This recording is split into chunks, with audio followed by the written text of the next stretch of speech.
কামড় দেন কেন? বেবি, তোমার ঠোঁটগুলো অনেক মিষ্টি। আপনি বারবার কেন আমার কাছে আসেন? কারণ আমি তোমাকে প্রচন্ড পরিমাণে ভালোবাসি আমার বেবি। আপনি কেন বোঝেন না? এই ভালোবাসাটা হয় না। আমি তো বলেছি আপনাকে ভালোবাসি না। কেন হয় না? আমি কি দেখতে খারাপ নাকি? তুমি আমাকে ভালোবাসো না বলো? আমি তো জানি তুমি আমাকে কতটা ভালোবাসো। আমি কাউকে ভালোবাসি না। আমার মতো মেয়ে কাউকে ভালোবাসার জন্য যোগ্য না, বিশেষ করে আপনাকে। তাই? তাহলে আমি যখন তোমাকে ঠোঁটে স্পর্শগুলো দেই, তোমার ঠোঁটে যখন কিস করি, তোমাকে যখন আদর দিতে শুরু করি, তখন চুপচাপ থাকো কেন? যদি আমাকে ভালোই না বাসতে, তাহলে এমন চুপ করে থাকতে না, আমাকে দূরে সরিয়ে দেওয়ার চেষ্টা করতে। না না, আমি আপনাকে ভালোবাসি না। আপনি জোর করে আমাকে কাছে টেনে নেন। আমি আপনাকে সরিয়ে দিতেও পারি না। তারপর আপনাকে সরিয়ে দিতে আপনার ঠোঁটে কামড় দিয়ে ফেললে অনেক রেগে যান। আর আমি জানি আপনি কতটা রাগী মানুষ। তারপর নিজের ক্ষতি করে দিবেন। তুমি আমাকে নিয়ে কত টেনশন করো দেখেছো?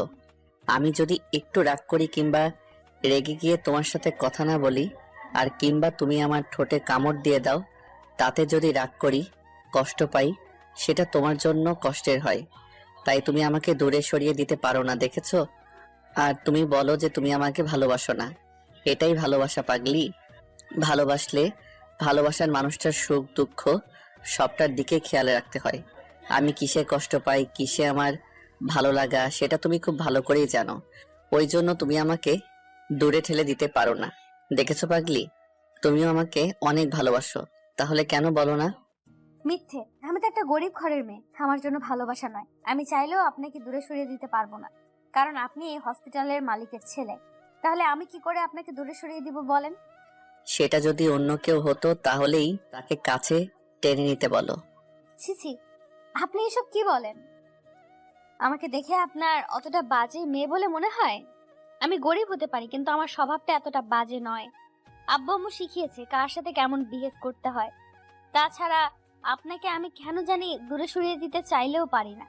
আপনি ততবারই আমার কাছে চলে আসেন। ওইটা তোমার ভালোবাসা বেবি, তুমি কেন বুঝতে পারো না? আর আমি তোমাকে প্রচন্ড পরিমাণে ভালোবাসি, তুমি সেটা ফিল করতে পারো। হয়তো নিজের অবস্থানের কথা ভেবে আমাকে দূরে সরিয়ে দাও, কিন্তু দেখো তুমি আমাকে অনেক বেশি ভালোবাসো, আমাকে ছাড়া থাকতেই পারবে না। কেন বুঝতে পারো না জান?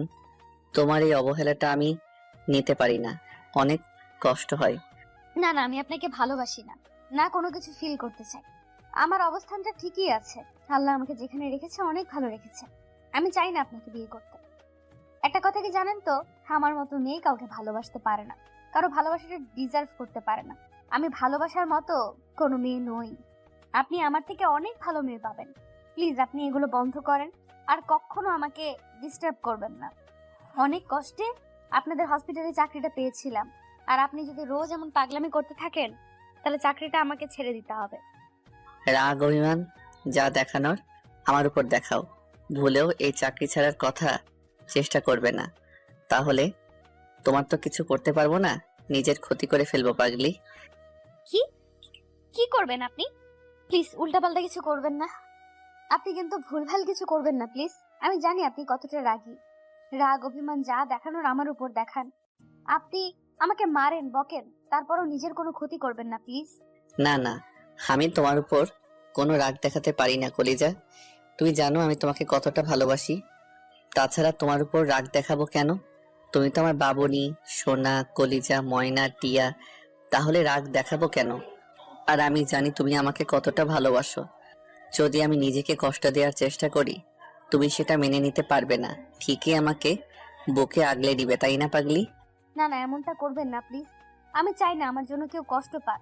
আমি বুঝতে পারছি আপনি আমাকে চান না আমি এখানে থাকি, তাই তো? আসলে কি জানেন তো, আব্বু আম্মুকে নিয়ে অনেক কষ্ট হয়। অনেক কষ্টে চাকরিটা পেয়েছিলাম। আপনার আব্বু আমাকে মেয়ের মতো ভালোবাসেন, তাই এখানে পড়ে আছি। আর আপনি যদি এমন করতে থাকেন, তাহলে আব্বু আম্মুকে নিয়ে আমাকে এখান থেকে চলে যেতে হবে। আপনি বলে দিন, তাহলে সেটাই হবে। তুমি আমাকে এমন করে বলতে পারছো? আমি তোমাকে একটাবার বলেছি এখান থেকে চলে যেতে। তুমি যদি এখান থেকে যাও না, তাহলে আমার থেকে খারাপ আর কেউ হবে না। তুমি শুধু এতদিন আমার ভালোবাসাটা দেখেছো বেবি, তুমি জানো না তোমাকে কত ভালোবাসি। তোমাকে ছাড়া একটা দিন কল্পনাও করতে পারি না। ওই জন্যই তো বারবার সব কাজকর্ম ফেলে তোমার কাছে ছুটে আসি। তুমি কেন বোঝো না আমাকে বলো? যবে থেকে তোমাকে ভালোবাসি প্রকাশ করেছি তবে থেকে তুমি আমাকে ইগনোর করতে শুরু করেছো। আচ্ছা, আমার মধ্যে কি এমন বাজে অভ্যাস আছে যার জন্য তুমি আমাকে ভালোবাসতে পারবে না বলো জান? আপনি উল্টাপাল্টা ভাববেন না, আপনার মধ্যে সবই পারফেক্ট আছে, শুধু রাগটাই একটু বেশি। সেটা কমিয়ে ফেলেন আর বোঝার চেষ্টা করেন এই সম্পর্কটা হয় না। আপনি একাই শুধু আমাকে ভালোবাসেন, আমি তো আপনাকে ভালোবাসি না। তাহলে এই সম্পর্কটা কি করে হয় বলেন? যেখানে এই সম্পর্কের কোনো ভবিষ্যৎ নেই, সেখানে আপনি এগুলো নিয়ে কেন ভাববেন? কে বলেছে আমাদের সম্পর্কের ভবিষ্যৎ নেই? তুমি শুধু শুধু ভয় পাচ্ছ। তুমি ভয় পাচ্ছ যে আমার ফ্যামিলি তোমাকে মেনে নিবে কিনা, তাই তো? ওরা কেউ আমাদের মাঝে বাধা হবে না। তুমি না বললে আব্বু তোমাকে অনেক পছন্দ করে? দেখো, ছেলের বউ হিসেবেও মেনে নিবে। আর আমি কি এত বেশি ভুল করেছি তোমাকে ভালোবেসে বলো, যার জন্য তুমি আমাকে একটু ভালোবাসতে পারবে না? ওই, আর কত কষ্ট দিবা বলো?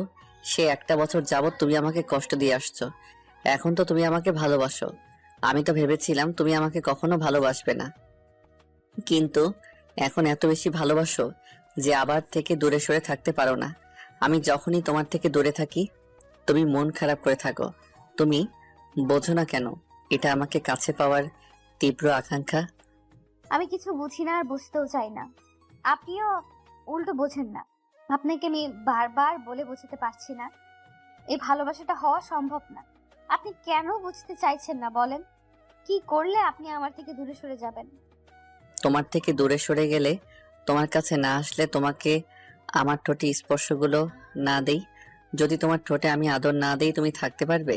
ঈশানের কথাতে নীলাশা চুপচাপ মাথা নিচু করে রাখলো। তখন ঈশান ওর মুখের পাশে হাত রেখে ওর কপালে আলতো করে একটা ভালোবাসার পরশ দিতে খেয়াল করলো নীলাশার ঠোঁট জোড়া কাঁপছে। তখন ঈশান আর দেরি না করে ওর ঠোঁটের সাথে নীলাশার ঠোঁট জোড়া মিলিয়ে দিল।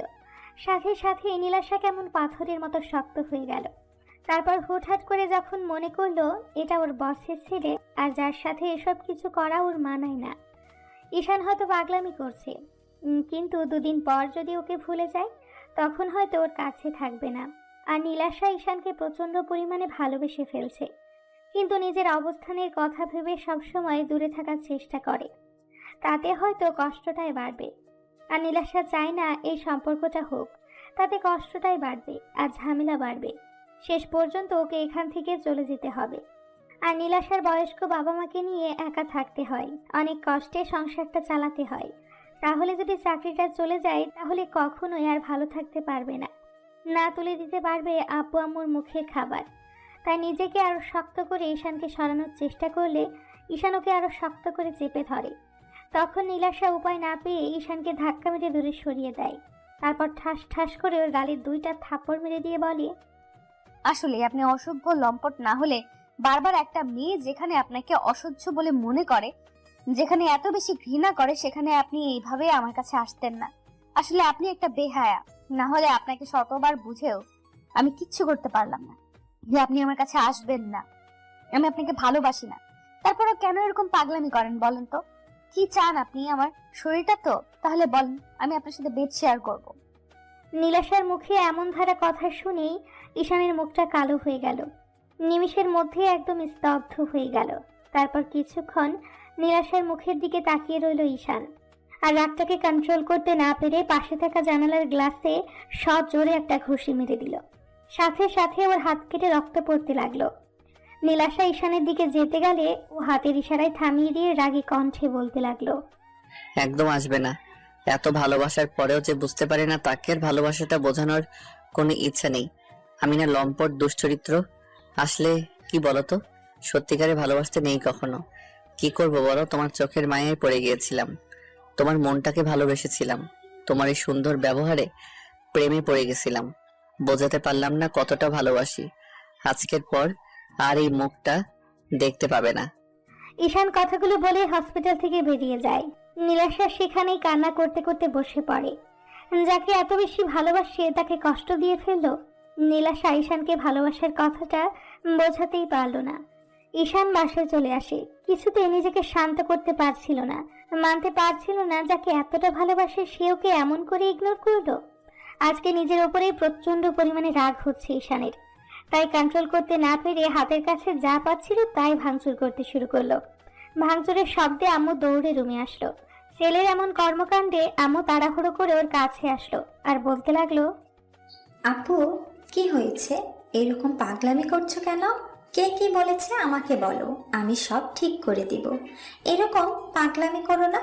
তুমি এভাবে নিজেকে কষ্ট দিচ্ছ কেন? আর তোমার হাতে এত রক্ত আসলো কোথা থেকে? আমি সব শেষ করে দিব, সব ভেঙে ফেলবো। আজকে সবকিছু আমি নিজের হাতে শেষ করে দিব। আমি কিছু রাখবো না। প্লিজ আম্মু, আমাকে আটকাতে এসো না। আচ্ছা ঠিক আছে আবু, তুমি সব ভেঙে ফেলো, সব নষ্ট করে ফেলো, কিন্তু তার আগে বলো তোমার কি হয়েছে? তুমি এরকম পাগলামি করছো কেন? কে তোমাকে এমন করে রাগিয়ে দিয়েছে? আমাকে একটাবার বলো। দেখো, আমি তার সাথে কথা বলবো। কার সাহস হয় আমার আব্বুটাকে এভাবে কষ্ট দেওয়ার? আমি বুঝতে পারছি আমার আব্বুটা খুব কষ্ট পেয়েছে, না হলে সে এইরকম পাগলামি করতো না। আমাকে বলো, কে কি বলেছে? কার উপর তুমি এরকম রেগে আছো? আম্মু, আমি কোনো কারণে রাগ করিনি, আমার ইচ্ছা হয়েছে তাই ভাঙচুর করছি। নাকি এগুলো করা যাবে না? আব্বুর টাকা পয়সা আছে কি করতে? আমি তার একমাত্র ছেলে। আমি না তাহলে কে ভাঙবে? নাকি আমি বাসা থেকে বেরিয়ে যাই, তারপর নিজের মতো করে সব সাজিয়ে তারপর ভাঙচুর করি? আপু, তোমার যা ইচ্ছা করো, তারপরও এরকম পাগলামি করো না। আমাকে বলো, কে কি বলেছে? তোমার যত খুশি ভাঙচুর করো, টাকা পয়সা তো সব তোমার জন্যই, কিন্তু এইটুকু বলো যে আমার ছেলেটাকে এমন করে কে কষ্ট দিল, যার জন্য আমার ছেলেটা এরকম পাগলামি করছে। আমাকে একটাবার বলে দেখো, আমি সব ঠিক করে দিব। তারপরও এরকম পাগলামিটা অন্তত করো না। আম্মু, বললাম তো কিছু হয়নি। তুমি প্লিজ আমাকে আটকেও না, এখান থেকে যাও। আমার মাথাটা গরম আছে। ভুলভাল কিছু বলে দিলে তখন তোমারই খারাপ লাগবে। আমি না কাউকে ভালোবাসি, না কেউ আমাকে ভালোবাসে। আমি কাউকে চাই না, আমার লাইফে কারো দরকার নেই। আমি একাই থাকতে পারবো। একা থাকলে তো আর মরে যাব না। কে ভালোবাসে না আমার ছেলেটাকে বলো আপু?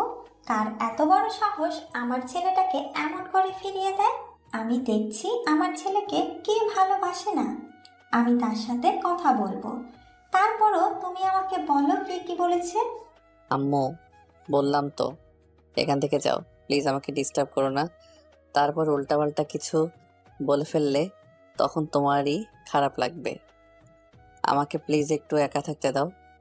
সেটা না হয় ঠিক আছে, তারপরও তুমি একটু শান্ত হও। তুমি সব ভেঙে ফেলো, তারপরও একটু শান্ত হও। আমি এখান থেকে চলে যাচ্ছি, তারপরও তুমি একটু শান্ত হও। আম্মু, তুমি কি চাও? আমি নিজের কোনো ক্ষতি করে দেই? তাহলে সেটা ভালো হবে বলো। আমি তাহলে সেটাই করব। তারপরও আমাকে ডিস্টার্ব করো না। আম্মু বুঝতে পারছে ঈশান খুব বেশি রেগে আছে আর কিছু একটা হারানোর ভয়ে কিংবা কিছু একটা না পাওয়ার আশঙ্কাতে এরকম ভাবে কষ্ট পাচ্ছে। ঈশানের মুখে ভালোবাসার কথাটা শুনে আম্মু বুঝে গেছে হয়তো কোনো মেয়ের জন্য ঈশান এরকম পাগলামি করছে। ঈশান হয়তো কোনো মেয়েকে খুব বেশি ভালোবাসে, যার জন্য এমন পাগলামি করছে। আম্মু কিছুদিন যাবৎ খেয়াল করছে ঈশান নিজে নিজে কিছু একটা ভাবে আর একা একাই হাসে। খুব বেশি ভাবতে থাকে, যেটুকু সময় অফিসের দায়িত্ব সেটুকু।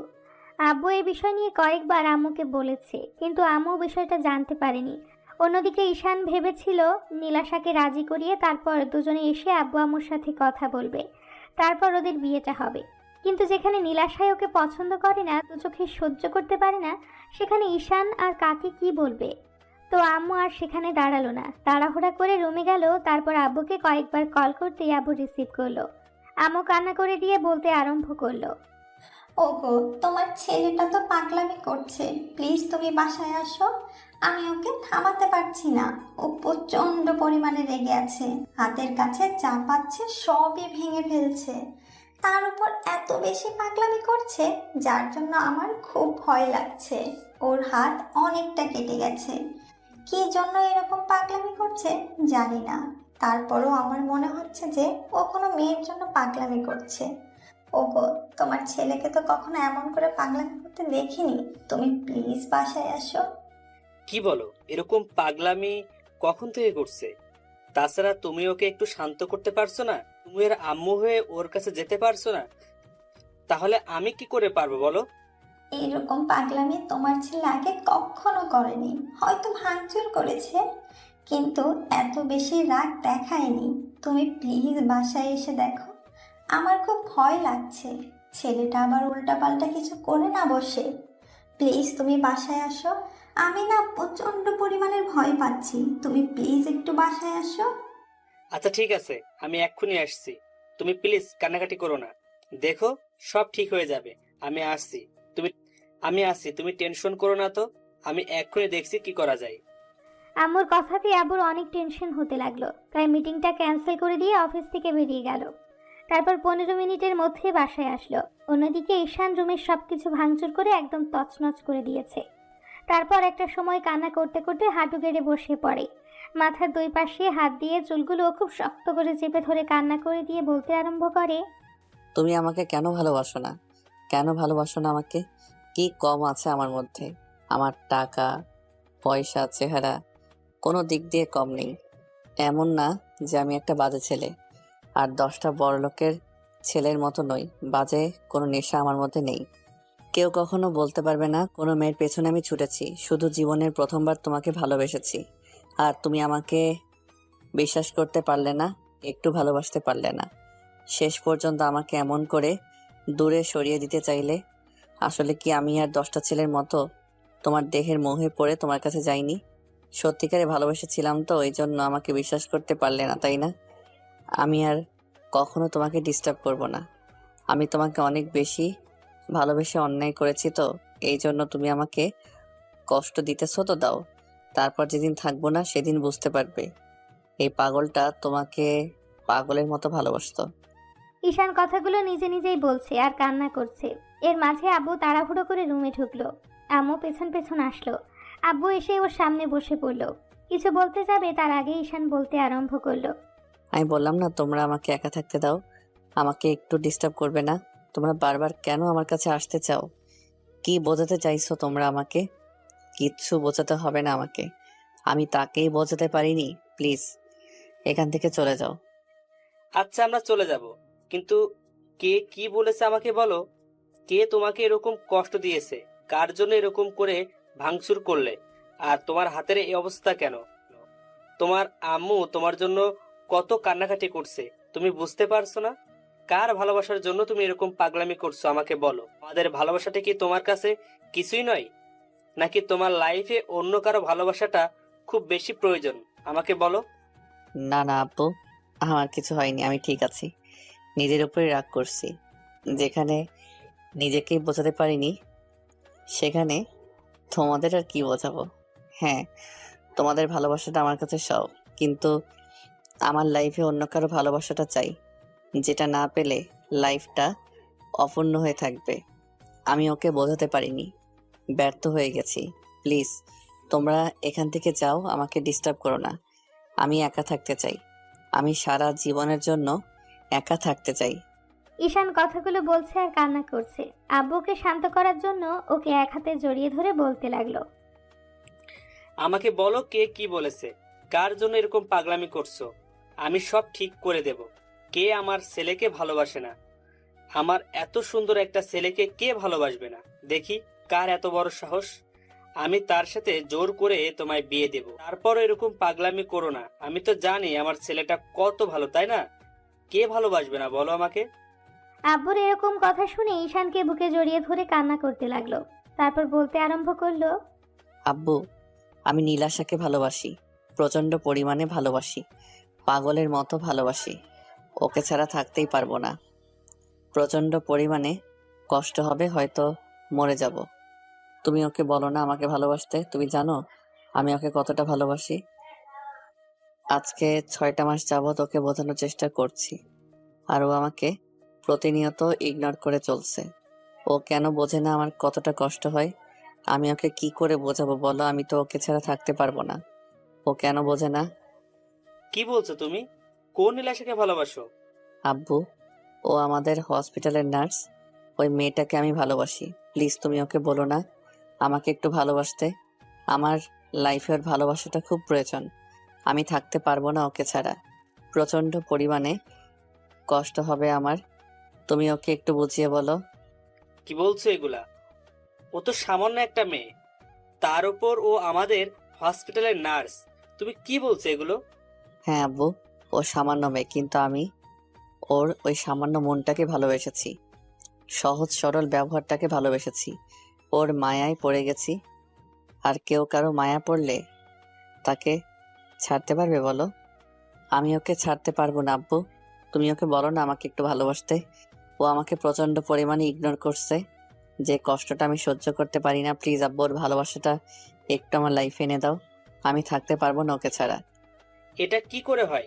তুমি বুঝতে পারছো ও সামান্য একজন নার্স আর গরিব ঘরের মেয়ে, তুমি কিনা শেষ পর্যন্ত ওর মায়ায় পড়লে, ওকে ভালোবেসে ফেললে? এটা কি করে সম্ভব বলো? তাছাড়া ওর থেকে কত ভালো মেয়ে তোমাকে পছন্দ করে। সেদিন আমার বন্ধুর মেয়ে তোমাকে পছন্দ করেছে, সেটা আমাকে বলেছে। আর আর তুমি তো সেটা সেখানেই বারণ করে দিলে। আর শেষ পর্যন্ত আমাদের হসপিটালের সামান্য একটা নার্সকে তোমার পছন্দ হলো? এইটা কি করে আমি মেনে নেব বলো? হ্যাঁ, ও সামান্য, আমি ওই সামান্য মেয়েটাকে ভালোবাসি। ও যদি অন্ধ হয়, ওর অঙ্গ প্রত্যঙ্গগুলো নাও থাকে, তারপরও আমি ওকে ভালোবাসি। আব্বু, আমি কিছু শুনতে চাই না, না কিছু জানতে চাই। আমি ওকে ভালোবাসি আর ওকেই চাই। আব্বু কি বলবে বুঝে উঠতে পারছে না, তাই চুপ করে আছে। ঈশান বুঝতে পারলো আব্বু ওদের সম্পর্কের বিষয়টা জানতে পেরে হ্যাপি নয়, তাই আব্বুকে ছেড়ে দিল। তারপর কিছুটা পিছিয়ে যেতে লাগলো। তখন আম্মুর কাছে যেতে গেলে ঈশান পিছিয়ে গেল আর বলতে আরম্ভ করলো, তোমরা কেউ আমার কাছে আসবে না, আমাকে কিছু বোঝাতে হবে না। আমি সবটা বুঝে গেছি। নীলাশা ঠিকই বলেছিল যে আমাদের সম্পর্ক কখনোই হবে না। অন্তত আমার আব্বু সেটা হতে দেবে না। আব্বু, তোমার চুপ থাকাতেই বুঝে গেছি তুমি নীলাশাকে কখনোই মেনে নিবে না, ওকে আমার থেকে দূরে সরিয়ে দিবে। এই জন্যই ও বারবার বলে এ সম্পর্কটা কখনোই হবে না। ও কি বলেছিল জানো? যখন আমি ওকে প্রকাশ করেছি আমি ওকে ভালোবাসি, নীলাশা তোমার দয়াতে চাকরিটা পেয়েছে, তাই সেই দয়াটাও হারাতে চায় না। আর তুমি ওকে অনেক স্নেহ করো মেয়ের মতো, তাই তোমার কাছে ও তোমার ছেলেকে চাইতে পারবে না, যে কিনা ওকে দয়া করে চাকরিটা দিয়েছে। আমার ভাবতে অবাক লাগছে, আমার আব্বু কিনা আমাকে মিথ্যা ভালোবাসা দেখায়, কিন্তু একটু ভালোবাসে না। সামান্য শুধু গরিব আর ধনীর ব্যবধানের কারণে আমার ভালোবাসাটাকে আমার আব্বু মেনে নিবে না। তোমরা চলে যাও, আমার কাউকে দরকার নেই। যেখানে নীলাশা আমাকে বুঝতে পারেনি এত ভালোবাসার পরেও, সেখানে তোমরা বুঝবে কি করে? তোমরা তো রঙিন চশমা পরে আছো, টাকা পয়সা তোমার কাছে সবচেয়ে বড়। থাকো তুমি তোমার টাকা নিয়ে। আজকের পর থেকে তুমি শুধু আমার পাল্টে যাওয়াটা দেখবে। আমি এমনভাবে নিজেকে চেঞ্জ করব যেটা তোমরা কল্পনাও করতে পারবে না। আর ও আমাকে ভালোবাসে না, আমি ওকে বোঝাতে পারিনি এতদিনেও ওকে কতটা ভালোবাসি। ঈশান কথাগুলো বলে আবারও জানালার গ্লাসে সজোরে কয়েকটা ঘুষি মেরে দিল। সাথে সাথে কাটা জায়গা থেকে আরো রক্ত পড়তে আরম্ভ করলো। আম্মু কান্না করে দিয়ে দৌড়ে ঈশানের কাছে যেতে গেলে ও বলল, একদম কেউ আমার কাছে আসার চেষ্টা করবে না। আমি কাউকে ভালোবাসি না, না আমাকে কেউ ভালোবাসে। আমার প্রতি তোমাদের মিথ্যে মায়া দেখাতে হবে না। তুমি আব্বুর মতো ইগোনে বসে থাকো, আমার কাউকেই চাই না। আমি নিজেকে তিলে তিলে শেষ করে দিব, তখন তোমরা ভালো থাকো। একদম আমার কাছে আসার চেষ্টা করবে না, তাহলে কিন্তু আমি আমাকে নিজেকে শেষ করে দিব। আব্বু প্লিজ পাগলামি করো না। আমি বলছি তোমার আব্বু ওই মেয়েটাকে না মেনে নিলে আমি মেনে নিব। আমি দাঁড়িয়ে থেকে তোমার বিয়ে দিব ওর সাথে। তারপরও তুমি পাগলামি করো না। আম্মুর কথাটা একটু রাখো। তুমি তো জানো তোমার আম্মু তোমাকে কতটা ভালোবাসে। তোমার কষ্ট হলে আমি সেটা সহ্য করতে পারি না আব্বু। প্লিজ একটু কথা শোনো, আমাকে একটু কাছে যেতে দাও। না না, কেউ আমার কাছে আসবে না। তোমাদের কারো ভালোবাসার আমার দরকার নেই। আমি আজকে অনেক ভালোভাবে বুঝে গেছি তোমরা আমাকে কতটা ভালোবাসো, যার জন্য আমার ভালোবাসাটাকে মেনে নিতে পারছো না। আর আব্বু, আজকে থেকে তুমি শুধু তোমার ছেলের বাজে চেহারাটাই দেখতে পাবে। ঈশান কথাগুলো বলে ওয়াশরুমে ঢুকে দরজা লাগিয়ে দিল। তারপর শাওয়ারটা ছেড়ে দিয়ে ভিজতে লাগলো আর চিৎকার করে কাঁদতে লাগলো। আব্বু আর আম্মু দুজনে দরজা ধাক্কা দিতে লাগলো আর আব্বু বলতে লাগলো, ঈশান, আমার কথা শোনো। দেখো, ওর থেকে ভালো মেয়ের সাথে আমি তোমার বিয়ে দেব। দেখো, ওর থেকে সুন্দর মেয়ে তোমার লাইফে আমি এনে দেব, যে কিনা তোমাকে ওর থেকেও বেশি ভালোবাসবে। আর ওই মেয়েটা তো বলেই দিয়েছে ও তোমাকে ভালোবাসে না। তাহলে তুমি কেন পাগলামি করছো? কথাটা শোনো, আমি কি তোমার খারাপ চাইবে বলো? আমি সব সময় তোমার ভালো চাই। তাহলে কেন এরকম পাগলামি করছো? আমাকে একটু সময় দাও, আমি ওর থেকে ভালো মেয়ে তোমার জন্য এনে দিব। ওর থেকে ভালো মেয়ের আমার দরকার নেই, আমার ওকেই চাই। যেখানে আমি নীলাশাকে বোঝাতে পারিনি, সেখানে তোমাদের কি করে বোঝাবো? আমার আর কারো কথা শুনতে হবে না। আমি বুঝে গেছি তোমরা আমাকে কতটুকু ভালোবাসো। ও আমাকে ভালোবাসে না তো? তোমরা সবাই শুধু আমার বদলে যাওয়াটা দেখবে। আমি যে বুকে ওর জন্য ভালোবাসা জন্ম দিতে পারি, সেই বুকে ওর জন্য প্রচন্ড পরিমাণে অবহেলা আর ঘৃণাটাও জন্ম দিতে পারি। ও আজকে থেকে আমার পাল্টে যাওয়াটা দেখবে। আমি ওকে কত বেশি ইগনোর করতে পারি। ঈশান কথাগুলো বলে কান্না করতে করতে ফ্লোরে বসে পড়ল। আর আব্বু আম্মু অনেকক্ষণ যাবত ওকে ডাকাডাকি করলো। আম্মু কান্না করতে করতে রুম থেকে বেরিয়ে গেল। আব্বু ডাকাডাকি করেও যখন কোনো রেসপন্স এলো না, তখন হতাশ হয়ে রুম থেকে বেরিয়ে গেল। আম্মু কান্না করছে, তাই আব্বু তাকে বলতে লাগলো, আমার কথা শোনো, সব ঠিক হয়ে যাবে। ওই মেয়েটার জন্য দুদিন পাগলামি করবে, তারপর সবই ঠিক হয়ে যাবে। একটু বোঝার চেষ্টা করো, তোমার ছেলেটা এরকমই, যে জিনিসটা খুব করে চাই সে জিনিসটার জন্য পাগলামি করে। এখন ওই মেয়েটার প্রতি একটু মায়ায় পড়েছে, কিন্তু ওকে ভালোবাসে না, আবেগের বশে এরকমটা করছে। দেখো, সব ঠিক হয়ে যাবে। হ্যাঁ, আমার ছেলেটা তো এখনো ছোট আছে, যার জন্য আবেগের বশে এরকম করছে। আসলে কি বলতো, আমাদের ভালোবাসার কোনো মূল্য তোমার কাছে নেই। তোমার কাছে নাম, যশ, প্রতিপত্তি, টাকা পয়সা, এগুলো সব কিছু, তাই না?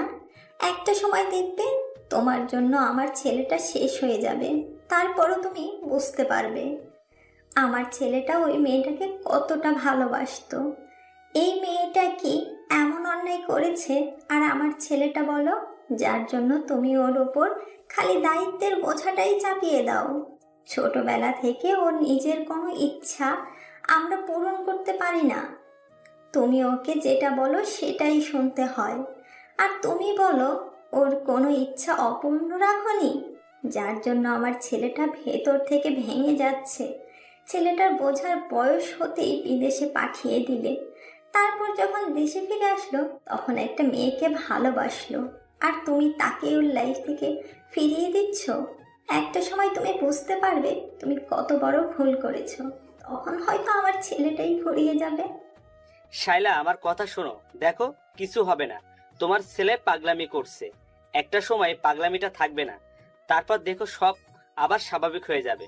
হ্যাঁ হ্যাঁ হ্যাঁ, আমার ছেলে পাগলামি করে, আর আমিও একটা পাগল, যার জন্য এরকম পাগল ছেলের জন্ম দিয়েছি। তুমি আর কিছু বোঝাতে আসবে না আমাদের। আমার ছেলেটার যদি কিছু হয় না, আমি সারা জীবনের জন্য তোমার থেকে দূরে চলে যাব। তুমি যেখানে নিজেই ভালোবেসে বিয়ে করেছিলে, সেখানে আমার ছেলের ভালোবাসাটা কি তোমার মেনে নিতে কি সমস্যা? তুমি বুঝতে পারছো না, ওই মেয়েটা একটা সাধারণ ঘরের মেয়ে, গরিব ঘরের মেয়ে। ওকে আমার ছেলের পাশে দাঁড় করিয়ে আমি কি করে মানুষকে বলবো যে একটা নার্স আমার ছেলের বউ? আমি কি করে মানুষের সামনে মুখ দেখাবো বলো? বাহ, শেষ পর্যন্ত এরকম একটা কথা তুমি বলতে পারলে। ও গরিব বলে কি মানুষ না? তুমিও তো আমাকে গরিব ঘর থেকেই তুলে এনে বিয়ে করেছিলে। আমার আব্বুকে কি বলেছিলে? আমাকে যদি তোমার সাথে বিয়ে না দেয় তাহলে তুলে নিয়ে গিয়ে বিয়ে করবে। আর সেখানে শেষ পর্যন্ত কিনা একটা গরিব ঘরের মেয়েকে তোমার ছেলে ভালোবেসেছে বলে আজকে তুমি এমন করে তাকে দূরে সরিয়ে দিচ্ছ। তোমার কারণে একটা সময় আমার ছেলেটা শেষ হয়ে যাবে, আর সেই দিনই আমার শেষ দিন হবে বলে দিলাম। ঈশানের আম্মু কথাগুলো বলে রুম থেকে বেরিয়ে গেল কান্না করতে করতে। ঈশানের আব্বু কি করবে বুঝে উঠতে পারছে না, চুপচাপ রইল। অন্যদিকে ঈশান চলে আসার পর নীলাশা হাউমাউ করে কান্না করে দিয়ে হাঁটু গেড়ে বসে পড়ে। তারপর মুখে হাত দিয়ে বলতে আরম্ভ করে, এটা আমি কি করলাম? যে মানুষটা আমাকে এত বেশি ভালোবাসে, আমার জন্য এত পাগলামি করে, আজকে 6টা মাস যাবত আমাকে ভালোবাসার কথা বলেছে, আমাকে শুধু বোঝানোর জন্য বারবার নিজের কাছে টেনে নিয়েছে, সুযোগ পাওয়া সত্ত্বেও আমার গায়ে এমন করে টাচ করেনি, যার জন্য আমার কাছে মনে হয়েছে উনি আমার দিকে খারাপ নজরে তাকায়। আমাকে হয়তো ভালোবাসার স্পর্শ দিয়েছে, কিন্তু এমন কোনো বাজেভাবে স্পর্শ করেনি যার জন্য আমি ওনাকে এমন করে আঘাত করলাম? কি করে পারলাম আমি ওনাকে এভাবে সরিয়ে দিতে? ছি, আমি আমার ভালোবাসাটাকে ধরে রাখতে পারলাম না। আপনি আমাকে মাফ করে দিবেন প্লিজ। আপনি এমন করে নিজেকে কষ্ট দিবেন না। আপনার নিঃস্বার্থ ভালোবাসার কাছে আমাকে হেরে যেতে হয়েছে, তারপরও আমি আপনাকে কাছে টেনে নিতে পারিনি। প্লিজ আমাকে মাফ করে দেন। আমি আপনার ভালোবাসাটার প্রতিদান দিতে পারলাম না। আমি এমন একটা পরিস্থিতির মধ্যে আছি যেখানে আমার ভালোবাসাটার কোনো মূল্যই নেই। আপনারা কি ভাবছেন? বলা নেই কওয়া নেই হুটহাট কি হচ্ছে এসব? ঈশান আর নীলাশার কথাতে হয়তো সেটা একটু হলেও বুঝতে পেরেছেন। নীলাশা ঈশানদের হসপিটালের সাধারণ একজন নার্স। ঈশান যেদিন নীলাশাকে প্রথম দেখেছিল সেদিনই ওর প্রেমে পড়ে গেছিল। বাইকে ছোটখাটো একটা অ্যাক্সিডেন্টে পড়ে হাতটা অনেকটা ছিলে যায়। তারপর ব্যান্ডেজ করার জন্য ওদেরই হসপিটালে আসে। এর আগে ঈশান কখনোই বলেনি ওইটা ওদের হসপিটাল, কিংবা ওইখানে গিয়ে কোনোভাবে নিজেকে প্রেজেন্ট করেনি। ঈশান হসপিটালে আসার পর একটা নার্স এসে ওর হাতে ব্যান্ডেজ করতে আরম্ভ করেছিল। আর হুটহাট করে কেউ একজন এসে ঈশানের হাতটা ব্যান্ডেজ করতে থাকে। তখন ঈশানও মেয়েটার দিকে অপলক নয়নে তাকিয়েছিল। ও ভাবতেও পারেনি একটা মেয়ে এত সুন্দর হতে পারে। মেয়েটার মুখে একটা মায়া মায়া ভাব আছে। ঈশান সেদিন ড্যাব ড্যাব করে নীলাশার দিকে তাকিয়েছিল।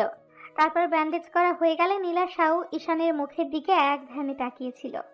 তারপর একটা সময় বেশ খানিকটা লজ্জা পেয়ে বলেছিল, এভাবে তাকিয়ে না থেকে এখন হাতের দিকে তাকান, দেখুন সব ঠিক হয়ে গেছে। এখন একটা ইঞ্জেকশন পুশ করলেই সব ঠিক হয়ে যাবে। না না, আমি কোনো ইনজেকশন নিতে পারবো না। আমার ওগুলোর কোনো দরকার নেই, আমি এমনিতেই ঠিক আছি। কেন ইঞ্জেকশন নিতে পারবেন না কেন? বুঝতে পেরেছি, বাচ্চাদের মতো ভয় পাওয়ার কি আছে? হ্যাঁ, এই সামান্য বিষয় নিয়ে এত বেশি ভয় পান কেন? এত বড় দামড়া ছেলে ইঞ্জেকশন দেখলে হাত পা ছুটতে থাকেন কেন? হ্যাঁ, সাধারণ বিষয় এত বড় একটা সূচ ফোটালে ভয় লাগবে না বলেন? ভালো জায়গাটাকে ফুটো করে কিসব উল্টাপাল্টা জিনিস শরীরে ঢুকিয়ে দেন। এসবে কোনো প্রয়োজন নেই। আমার শরীর এমনিতে ফিট ফাইন আছে, তাই সুস্থ শরীর ব্যস্ত করার কোনো দরকার নেই। আমাকে এভাবে টর্চার করবেন না তো। কিছু হবে না, চুপ করে বসুন এখানে, দেখুন সব ঠিক হয়ে যাবে। তো ঈশান চলে আসতে গেলে তখন ঈশানের বন্ধুরা আবার ওকে জোর করে সেখানে বসিয়ে দেয়। তারপর নীলাশা একটা ইঞ্জেকশন এনে ঈশানের হাতে পুশ করে দিতে ঈশান চিৎকার করে ওঠে আর বাচ্চাদের মতো ফুপিয়ে কান্না করে দিয়ে নীলাশাকে জড়িয়ে ধরেছিল। ঈশানের ওরকম একটা কর্মকাণ্ডে নীলাশা হতবাক হয়ে গেছিল। ওর শরীরের মধ্যে বিদ্যুৎ খেলে গেছিল। তারপর যখন ঈশান বুঝতে পেরেছিল নার্স মেয়েটাকে জড়িয়ে ধরেছে, তখন খেয়াল করে মেয়েটা বেশ লজ্জায় সরে গেছে। ঈশান ওই দিন যে কাণ্ড ঘটিয়েছিল সেটা কখনো কেউ ভুলতে পারছিল না। নীলাশাকে দেখতে প্রচন্ড পরিমাণে মায়াবী ছিল, তাই ঈশান বারবার হসপিটালে আসতো। আর নীলাশাও বুঝতে পেরেছিল হয়তো ছেলেটাকে পছন্দ করে আর ভালোবেসে ফেলেছে, যার জন্য ওর থেকে দূরে সরে থাকার চেষ্টা করছিল। আর ততদিনে ঈশানের আব্বু ওকে হসপিটালের সবার সামনে পরিচয় করিয়ে দিয়েছিল। তারপর ঈশানী রোজ হসপিটালে আসে আর নীলাশাকে মনের কথাগুলো বোঝানোর চেষ্টা করে। তাই প্রতিনিয়ত নীলাশার কাছে আসার চেষ্টা করে। তারপরও যখন নীলাশা দূরে সরে যাচ্ছিল তখন ঈশান ওকে প্রপোজ করে বসে। তখন ও বলে, দেখেন, আমার দ্বারা আপনাকে ভালোবাসাটা সম্ভব না। আপনি অনেক বড় লোকের ছেলে, আপনার মুখে এসব ভালোবাসার কথা মানায় না। তার উপর আমার মতো একটা শরীরের জন্য তো নয়ই। শুধু শুধু এসব কথা বলে নিজেকে একটা হাসির পাত্র বানাবেন না। দেখো, আমি সত্যি তোমাকে ভালোবাসি, তুমি কেন বুঝতে চাইছো না? তাছাড়া বড়লোকের ছেলেরা কি ভালোবাসতে পারে না? নাকি আমাদের মন বলতে কিছু নেই? তুমি হয়তো আমাকে বড়লোকের আর 10টা ছেলের মতো ভাবছো। আমি তোমাকে ভালোবেসে নিজের কাছে টেনে নিয়ে নিজের প্রয়োজনটা মিটিয়ে তারপর দূরে সরিয়ে দেব, তেমনটা কখনোই হবে না। আপনি আমার সম্পর্কে জানেন না, তাই আপনার এই ভালোবাসাটা উপচে উপচে পড়ছে। যখন জানতে পারবেন তখন আপনার এই ভালোবাসাটা থাকবে না। তাই বলছি, আপনি এখনই এখান থেকে চলে যান। আপনাকে আর ভালোবাসা দেখাতে হবে না। আর আপনি জানেন না, আমি একটা গরিব পরিবারের মেয়ে। আপনি যদি আমার সম্পর্কে জানতেন তাহলে কখনোই এই ভালোবাসার কথাটা আমাকে বলতে পারতেন না। তুমি কেমন কি আমি সেটা জানতে চাইনি। তুমি কোন পরিবারের থেকে এসেছো, তোমার ব্যাকগ্রাউন্ড কি, কয়টা ছেলের সাথে রিলেশন করেছো, আমি কি এসব নিয়ে ইন্টারভিউ দিতে বলেছি? আমি তোমাকে ভালোবাসি সেটা জানিয়ে দিলাম। আর তুমি যে আমার থেকে সিনিয়র আমিও সেটাও জানি। তাই আমি আরো কিছু জানতে চাই না। তুমি আমাকে ভালোবাসবে, তুমি সময় নাও, যত পারো সময় নাও, আর আমার সম্পর্কে জেনে নাও। আমি বিদেশ থেকে পড়ালেখা করে এসেছি, আর দরকার পড়লে তুমি আমার বন্ধুর থেকে জেনে নিও। কালকে আমি ওকে পাঠিয়ে দিব, ও সবটা বলে দিবে। কিন্তু আর কোনো কথা নয়, আমি যেটা বলেছি সেটাই হবে। আমাকে তোমার ভালোবাসতেই হবে, না মানলে জোর করে উঠে নিয়ে গিয়ে বিয়ে করব। সেটা কি খুব ভালো হবে? তার থেকে সহজে বলে দাও আমাকে ভালোবাসো। ঈশান এরকম ধারা পাগলামিতে নীলাশা সেদিন ভেবেছিল হয়তো এই ছেলেটা দুদিন পরে ওকে ভুলে যাবে, কিন্তু দিন যতই যাচ্ছিল ঈশানের পাগলামিটা বেড়েই চলছিল। একটা মাস যেতে না যেতে ঈশান নীলাশাকে ভালোবাসার গভীরতাটা বোঝাতে বন্ধুদের কথা মতো ওকে কাছে টেনে নিতে শুরু করে। তার মনের কথাগুলো বোঝানোর জন্য ওকে নানাভাবে নিজের স্পর্শগুলো দিতে শুরু করে। প্রথম প্রথম নীলাশার অস্বস্তি লাগলেও বুঝতে পেরেছিল যে ছেলেটা ওকে সত্যিই ভালোবাসে, যার জন্য ওকে বারবার কাছে টেনে নেয়। নীলাশা মুখে না বললেও ঈশানের স্পর্শগুলো ও মন থেকে উপভোগ করত। তারপরও বুঝতে পেরেছিল এই সম্পর্কটা হওয়াটা কোনোভাবেই সম্ভব না। তার উপরে যদি ঈশানের আব্বু জানতে পারে তাহলে ওকে চাকরি থেকে বের করে দিবে। সবকিছু বিবেচনা করে আর নিজের অবস্থানের কথা ভেবে নীলাশা ঈশানকে দূরে সরিয়ে রাখার চেষ্টা করেছিল, কিন্তু দিন দিন ঈশানের পাগলামোটা এত বেশি বেড়ে যাচ্ছিল যার জন্য ওকে আটকে রাখাটাই কষ্ট হচ্ছিল। নীলাশা অনেক ভেবে তারপর একটা সিদ্ধান্ত নেয়। এর মাঝে পুরো 6টা মাস কেটে যায়, আর এই 6টা মাসে ঈশান এত বেশি পাগলামি করলো যার জন্য নীলাশা ওকে দূরে সরিয়ে রাখতেই পারছিল না। তারপর অনেক কষ্টে নিজের মনটাকে স্থির করে, ভাবে যে করেই হোক ঈশানকে দূরে সরিয়ে দিতে হবে। তাই ওকে প্রচন্ড পরিমাণে ইগনোর করতে শুরু করে। আর ঈশান প্রতিদিনের মতো আজকেও নীলাশার সাথে দেখা করতে আসে। তারপর যখন ওর সাথে কথা বলছিল তখন নীলাশা ঈশানকে এড়িয়ে যাচ্ছিল। তখন ঈশান ওকে একটা ফাঁকা রুমে নিয়ে যায় আর নীলাশাকে কাছে টেনে নেয়। তারপর ওদের মাঝে কি কথা হলো সেটা তো আপনারা জানতেই পারলেন। ঈশানের সাথে এমন একটা সিন ক্রিয়েট করে নীলাশা হসপিটালে থাকতে পারলো না, কান্না করতে করতে বাসায় চলে গেল। তারপর সারাটা দিন রুম থেকে বেরোলো না। অন্যদিকে ঈশান 2 ঘন্টা যাবৎ শাওয়ার নিয়ে চোখের অশ্রুগুলো শাওয়ারের সাথে এক করে দিল। তারপর ওয়াশরুম থেকে বেরিয়ে আসলো। আজকে যাকে এত বেশি ভালোবাসলো তাকে বোঝাতে পারলো না, তাই বুকের ভেতর প্রচুর পরিমাণে কষ্ট হচ্ছিল। তার বাসাতে থাকতে পারলো না। কোনো রকমে শুকনো কাপড় পরে বাসা থেকে বেরিয়ে গাড়ির চাবিটা নিয়ে বেরিয়ে পড়লো। যাওয়ার সময় আম্মু পেছন থেকে কয়েকবার ডাকলো, ঈশান শুনলো না। ঈশান একটা বারে আসে আর নেশা করতে লাগলো। ঈশানের ড্রিঙ্কস করার অভ্যেস নেই, কিন্তু দেশে ফিরে বন্ধুদের জোরাজোরিতে একদিন পার্টিতে একটু খেয়েছিল। সেদিন মনে হয়েছিল বুকের ভেতরটা চিরে যাচ্ছিল। ভেবেছিল এগুলো মানুষ কি জন্য খায়, সেটা বোঝার চেষ্টা করেছিল, কিন্তু আজকে মনে হচ্ছে এগুলো খেয়েই নিজেকে শান্ত করে রাখতে পারবে। ঈশান একের পর এক ড্রিঙ্কস করে যাচ্ছে, কিছুতেই বুকে যন্ত্রণা কমছে না। ঈশান ড্রিঙ্কস করতে করতে এতটাই মাতাল হয়ে গেল যার জন্য ওর মধ্যে কোনো হিতাহিত জ্ঞান নেই। ও টেবিলে শুয়ে পড়ে আর বলতে আরম্ভ করে, কেউ আমাকে ভালোবাসে না, আর আমিও কাউকে ভালোবাসি না। আমি ওকে বোঝাতেই পারিনি কতটা ভালোবাসি।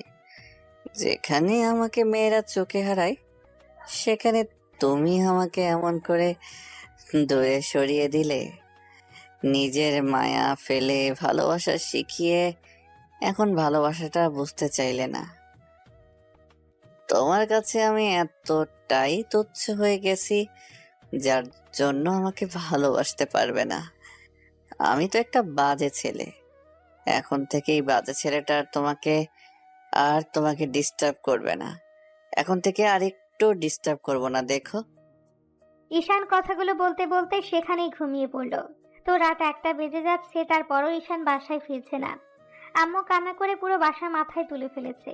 আব্বু বারবার বলছে, শাইলা, শান্ত হও, তোমার ছেলে একটু পরেই বাসায় চলে আসবে। তুমি কান্নাকাটি করছো কেন? কিছু হবে না, তুমি শুধু শুধু পাগলামি করছো। আর একটা কথা বলবে না এরপরও? তোমার মুখ দিয়ে কথা বেরোচ্ছে, এত কিছুর পরও তুমি নিজেকে স্বাভাবিক রাখতে পারছো? আমার ভাবতে অবাক লাগছে তুমি কি না এরকম ভাবে নিজেকে স্বাভাবিক রাখতে পারছো।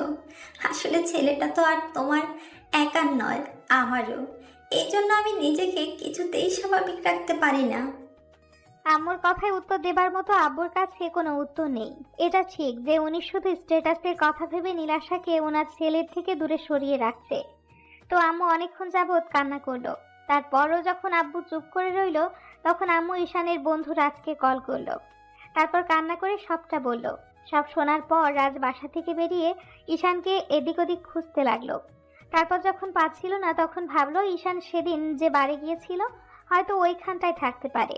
রাজ বাড়ির একটা ওয়েটারকে কল করে জানতে পারলো ঈশান ওখানেই আছে। রাজ তাড়াহুড়ো করে বাড়ি চলে যায়। তারপর গিয়ে দেখে ঈশান পুরো মাতাল হয়ে গেছে, না কোনো রেসপন্স আছে আর না কোনো কথা বলছে।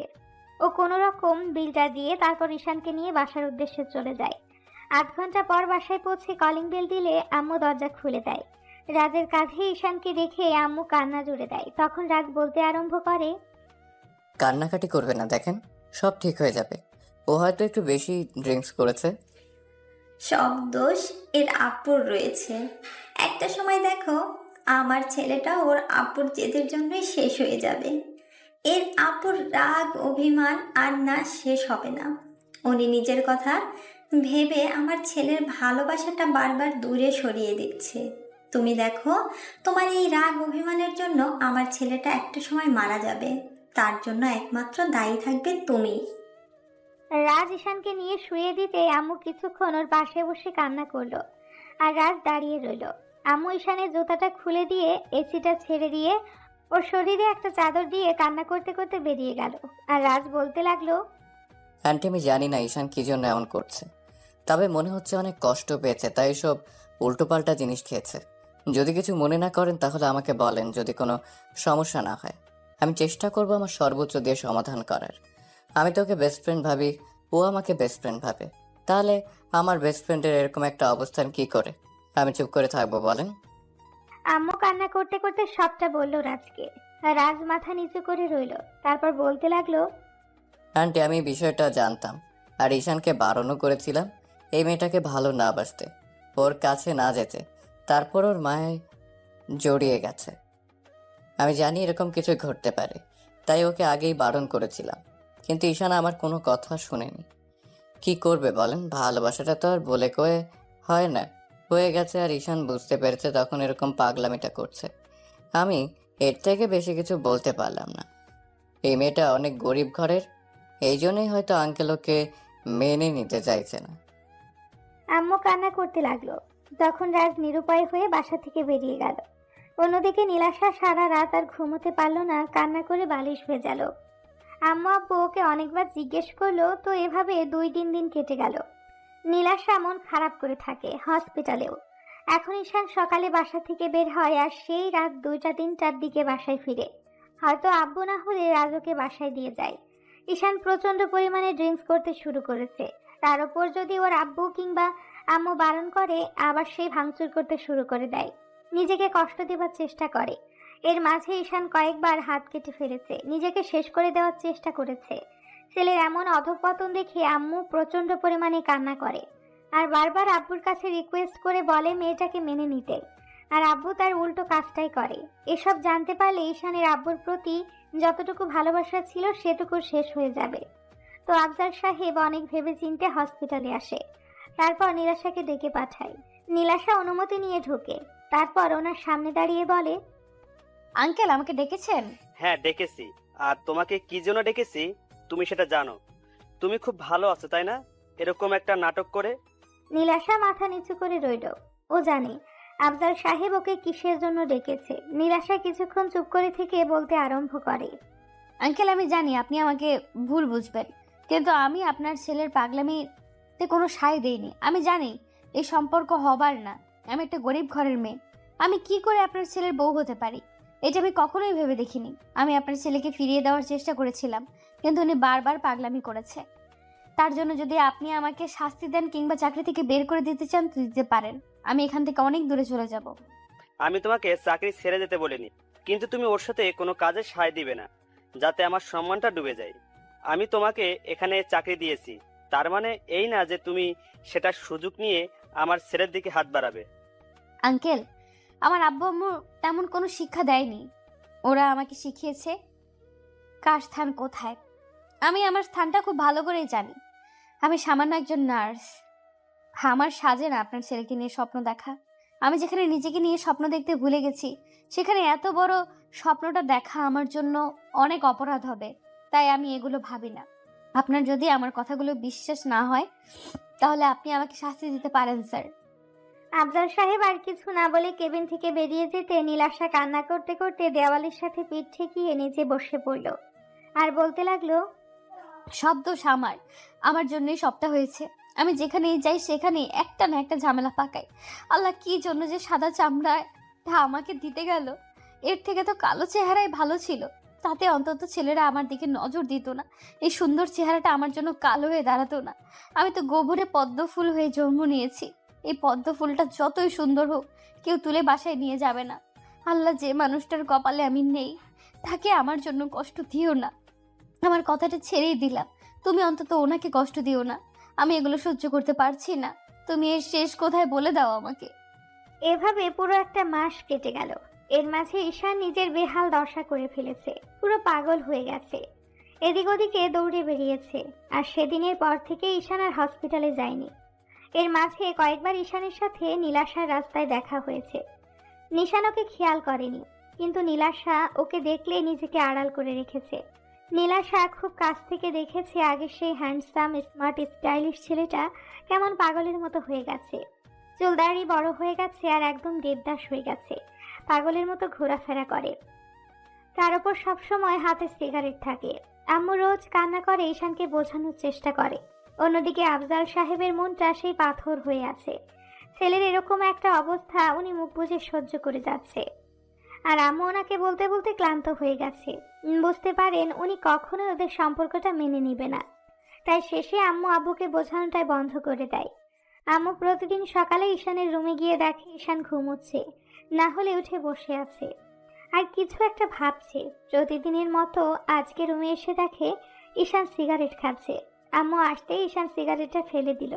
তখন আম্মু বলতে লাগলো, আপু, আর কত কষ্ট দেবে নিজেকে? এভাবে তিলে তিলে শেষ হয়ে যাচ্ছ, তার জন্য তো আমিও কষ্ট পাচ্ছি। তুমি সেটা কি দেখতে পাচ্ছ না? নাকি আমার ভালোবাসাটা তোমার কাছে কিছুই মনে হয় না? তুমি বলে দাও তাহলে, আমি এখান থেকে চলে যাব। অন্তত তোমার কষ্টটা আমাকে দেখতে হবে না। আমি দিনের শেষে শুধু এইটুকু দেখতে চাই, আমার ছেলেটা হাসি মুখে আছে। তাহলে তুমি সেই হাসি মুখটা, তো তোমার মুখে সেই হাসিটাই আমি দেখতে পাচ্ছি না।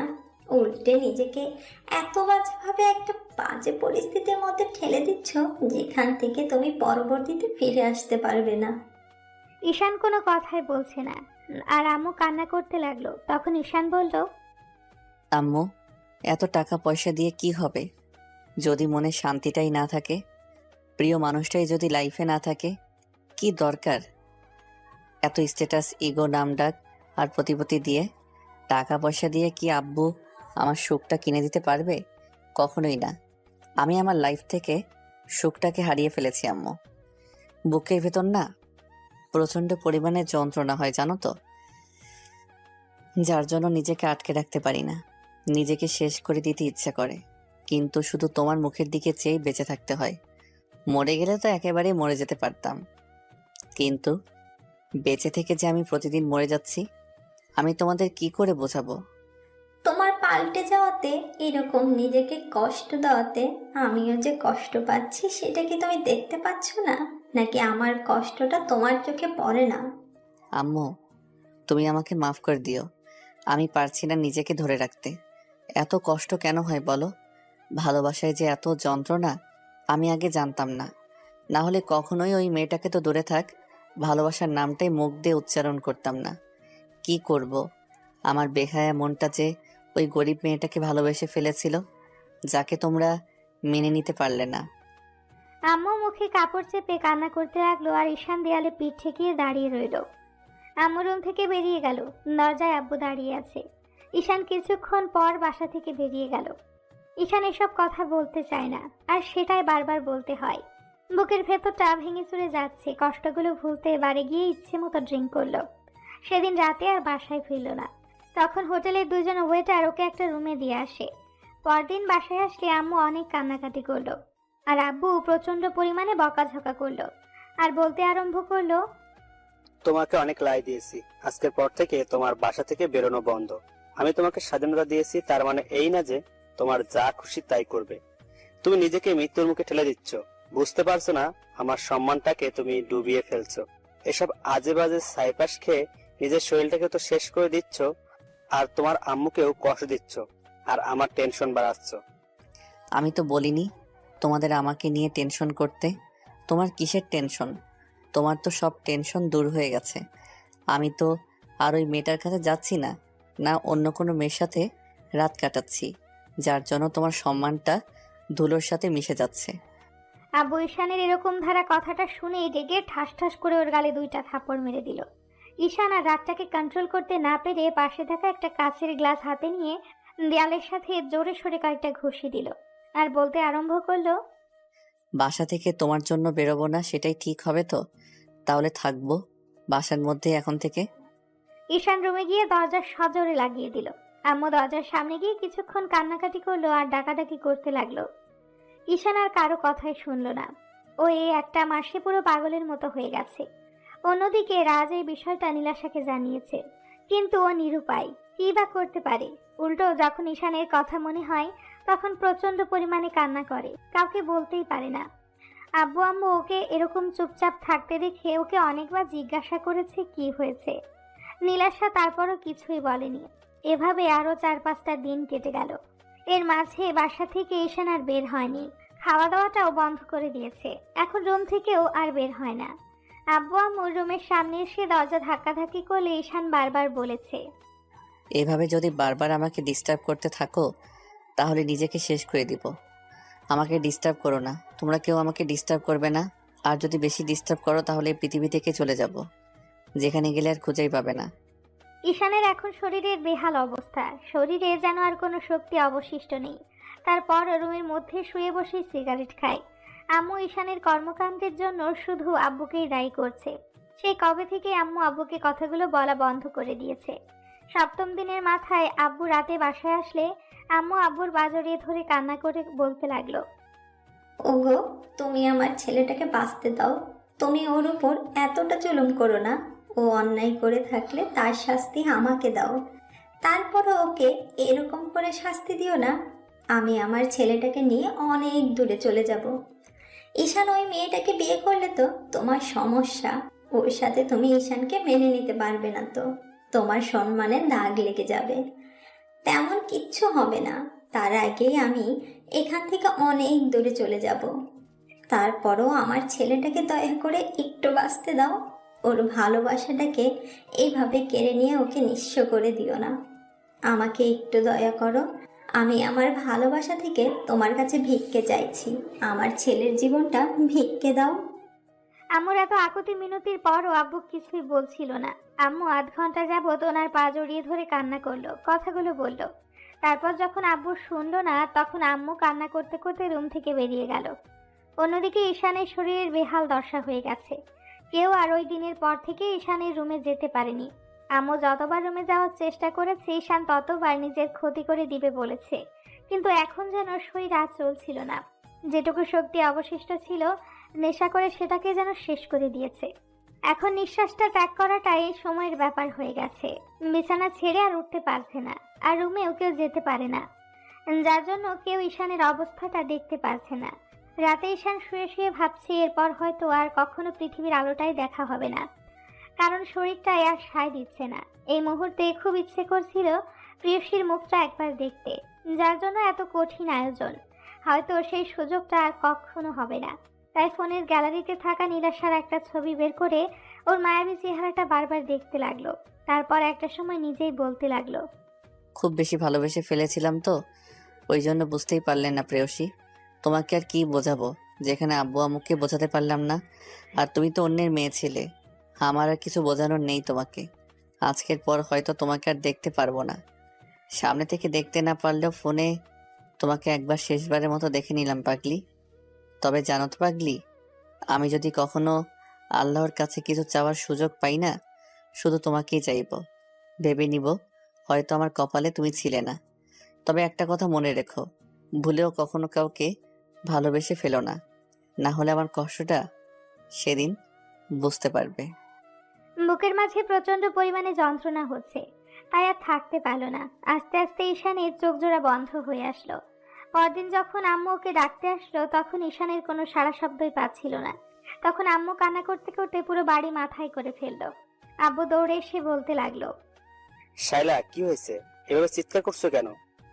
ওগো, আমার ছেলেটা মনে হয় উল্টাপাল্টা কিছু করে ফেলেছে। প্লিজ তুমি দরজা ভেঙে ফেলো। ও কথা বলছে না। আমি সেই আধ ঘন্টা যাবৎ ছেলেটাকে ডেকেই যাচ্ছি। ও যেটা বলেছিল সেটাই করেছে। দেখেছো, তোমার রাগের কাছে আমার ছেলেটাকে হারিয়ে ফেলেছি। এর মাঝেই বাসার কাজের লোকগুলো সেখানে আসলো। আব্বু কাজের লোকের সাহায্যে দরজাটা ভেঙে ফেললো। ঈশান বিছানায় এলোমেলো হয়ে পড়ে আছে। আব্বু গিয়ে ওকে ডাকতে লাগলো। ঈশানের কোনো সাড়া শব্দ নেই। আম্মু কান্না করতে করতে ফোনটা হাতে নিয়ে খেয়াল করলো সেখানে একটা মেয়ের ছবি। বুঝতে বাকি রইলো না এই মেয়েটার জন্যই ছেলের এমন পাগলামি। আব্বু অনেক ডাকাডাকি করেও কোনো কাজ হলো না। তখন কাজের লোকের সাহায্যে ধরাধরি করে ঈশানকে ওদের হসপিটালে নিয়ে গেল। আফজাল সাহেব চিৎকার করে ডাক্তার ডাকতেই ডাক্তার এসে ওনার সামনে দাঁড়ালো আর ঈশানের এমন অবস্থা দেখে বলতে আরম্ভ করলো। আফজাল সাহেব, ছেলের এই অবস্থা কেন? কি হয়েছে? ডক্টর, আগে আমার ছেলেকে বাঁচান। নার্স, কুইক অক্সিজেন রেডি করো। ওকে থিয়েটারে নিয়ে চলো। ডাক্তারের কথাতে তাড়াহুড়া করে নীলাশা আসলো আর এসে যাকে দেখলো তাকে দেখার পর বুকের ভেতর কেঁপে উঠলো। ও চোখ দিয়ে আপনা আপনি পানি বের হতে শুরু করলো। তারপরও সবকিছু ভুলে গিয়ে ঈশানকে নিয়ে স্ট্রেচারে করে অপারেশন থিয়েটারের দিকে নিয়ে যেতে লাগলো। নীলাশা ঈশানের মুখের দিকে তাকিয়ে আছে। ওর প্রচন্ড পরিমাণে ভয় হচ্ছে। মনে হচ্ছে এই মানুষটা ওর থেকে দূরে চলে যাবে।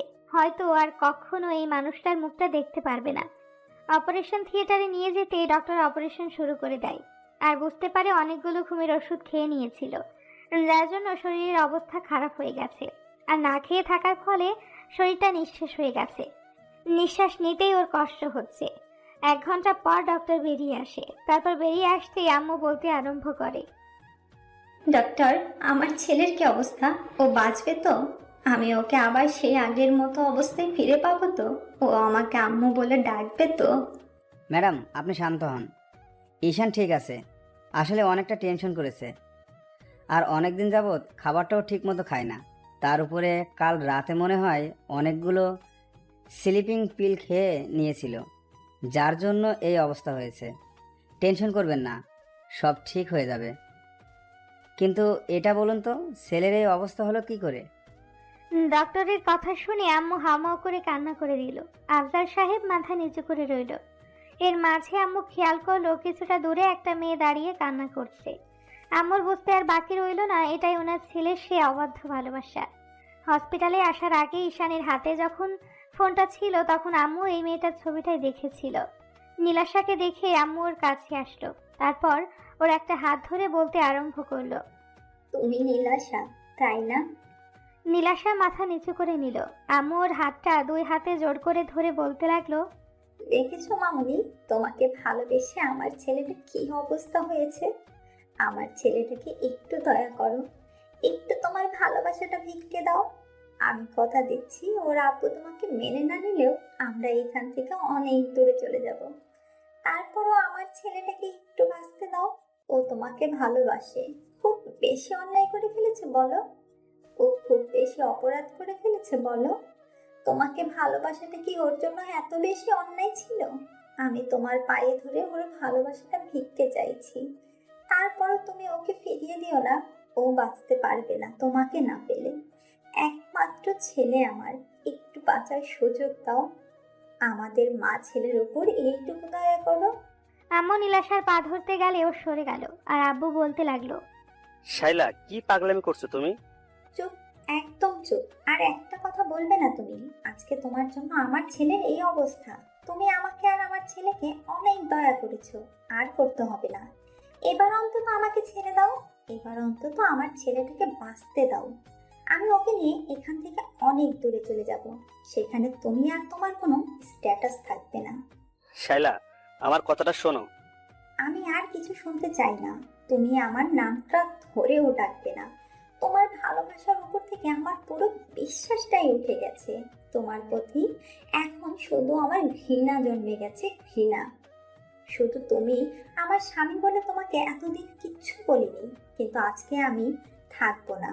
মামানি, তুমি আমাকে একটু দয়া করো। আমি তো তোমার মায়ের মতো, বলো।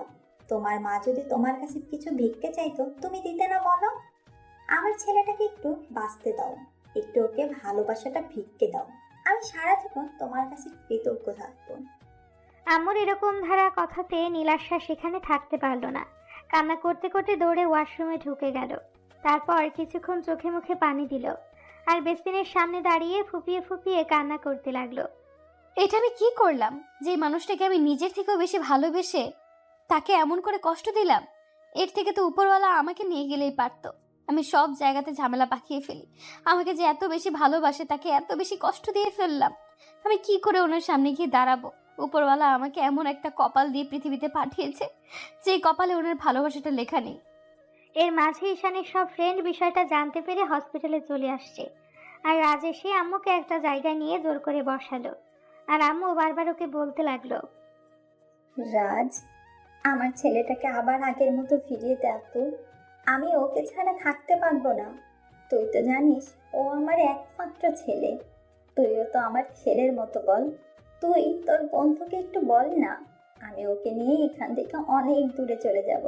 ওই মেয়েটাকে আমি অনেক বুঝিয়েছি, ও তারপরও নিজের জেদের কাছে অটল। হয়তো ঈশানের আব্বুর জন্য ওকে এমন করে দূরে সরিয়ে দিচ্ছে। আমি বুঝতে পেরেছি ও হয়তো ঈশানকে ভালোবাসে, কিন্তু নিজের অবস্থানের কথা ভেবে ওকে দূরে সরিয়ে দিচ্ছে। আম্মু অনেকক্ষণ যাবৎ রাজের একটা হাত ধরে কান্নাকাটি করতে লাগলো। রাজ আর উপায় না পেয়ে নীলাশাকে খুঁজতে লাগলো। তারপর নীলাশাকে খুঁজে পেল হসপিটালের এক কোনায়। নীলাশা দেওয়ালে পিঠ ঠেকিয়ে কান্না করছে। এমন কিছু দেখে রাজ বলতে আরম্ভ করলো, এ কি, আপনি কান্না করছেন কেন? আপনার তো খুশি হবার কথা যে মানুষটাকে আপনি এমন করে ইগনোর করছেন যে আপনাকে ভালোবাসে তাকে তো দূরে সরিয়ে দিয়েছেন। ছেলেটাকে এমন করে কষ্ট দিতে পেরেছেন, তাহলে আপনার না খুশি হবার কথা, তাহলে কান্না করছেন কেন?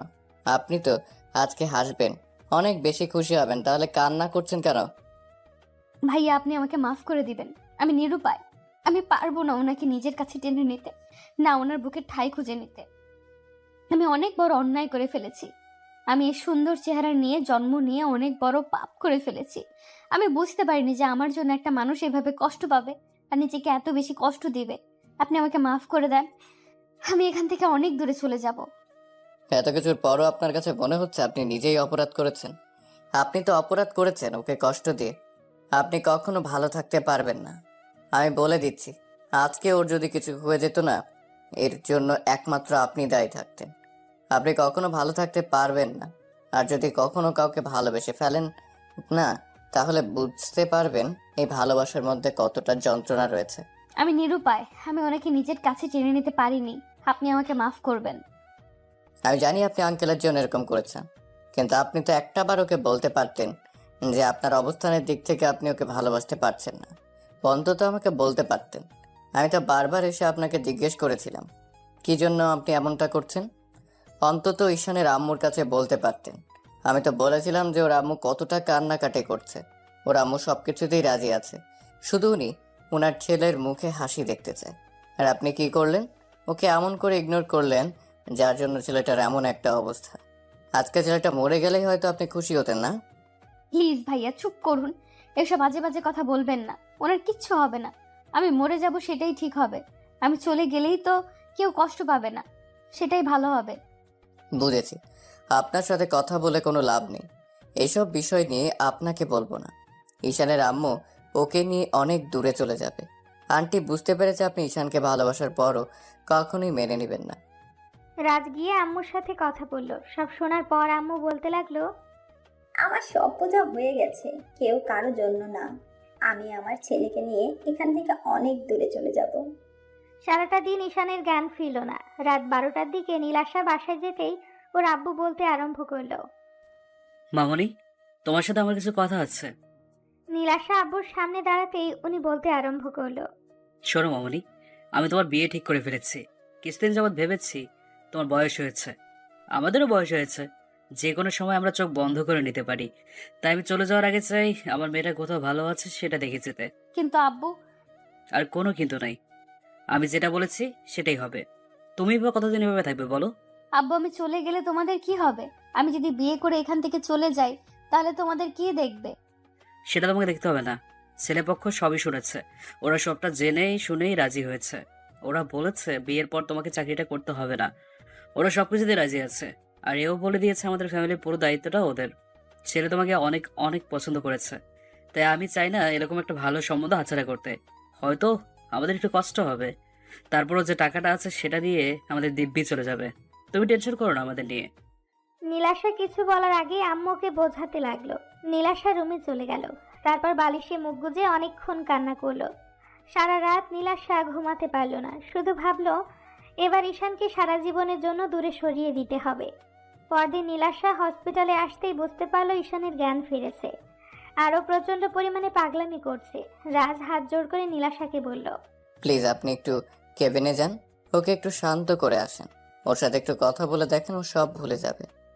আমি জানি আপনি ওকে কখনো মেনে নেবেন না, হয়তো ঈশানের আব্বুর কারণে, নয়তো নিজের অবস্থানের কথা ভেবে। আমি আপনাকে দোষারোপ করছি না, না, শুধু ওর সাথে একটু কথা বলে আসেন।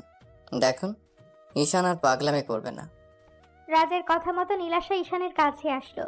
আব্বু ওর সাথে কথা বলার চেষ্টা করেছে, যার জন্য ঈশান প্রচণ্ড পরিমাণে সিন ক্রিয়েট করছে। আম্মুকে জড়িয়ে ধরে রেখেছে। শরীরের শক্তি নেই, তারপরও পাগলের মতো কান্নাকাটি করছে ঈশান। নীলাশা গিয়ে ঈশানের সামনে দাঁড়াতে ঈশান ওর দিকে একবার তাকিয়ে চোখ জোড়া নামিয়ে নিয়ে বলতে আরম্ভ করলো, আপনি আপনি এখানে কেন আসছেন? আপনি না চলে যেতে চাইছিলেন তো যান। আপনি আমার সামনে আসবেন না, এখান থেকে চলে যান। আমি কাউকে ভালোবাসি না, আমি কাউকে ভালোবাসি না। আপনি আমাকে সান্ত্বনা দিতে আসছেন তো? আমি তো আপনার থেকে দূরে সরে গিয়েছিলাম, তারপরও আপনি এখানে কেন এসেছেন? ও আপনি তো এই হসপিটালে জব করেন, আমি এখান থেকে চলে যাব?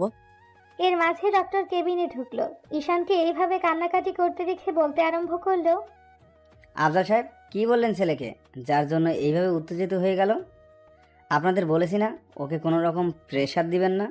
আপনাদের দ্বারা না কিছু হবে না। দয়া করে কেবিন থেকে বেরিয়ে গেলে খুশি হব। নার্স, তুমি এখনই ওকে ইঞ্জেকশন পুশ করার ব্যবস্থা করো। ডক্টরের কথাতে আরো 2-3 জন নার্স এসে ঈশানকে ধরতেই নীলাশা এসে ওর হাতে একটা ঘুমের ইঞ্জেকশন পুশ করে দিল। ভালোবাসার মানুষের এমন বেহাল অবস্থা দেখে নীলাশার চোখ দিয়ে পানি ঝরছে। এর মাঝে ডাক্তারের অন্য নার্সগুলো চলে যেতেই আম্মু রুম থেকে বেরিয়ে গেল। নীলাশা কান্না করে দিয়ে ঈশানের পাশে বসে পড়ল।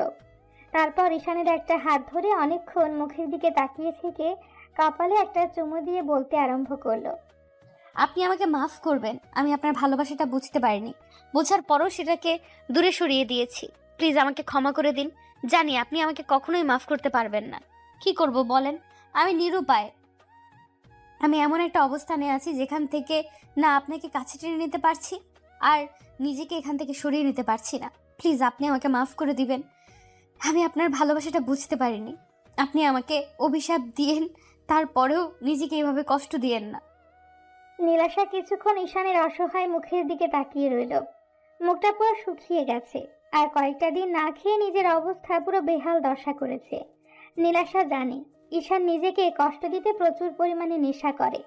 নীলাশা চোখ মুছতে মুছতে কেবিন থেকে বের হতেই আফজাল সাহেব এসে ওর সামনে দাঁড়ালো।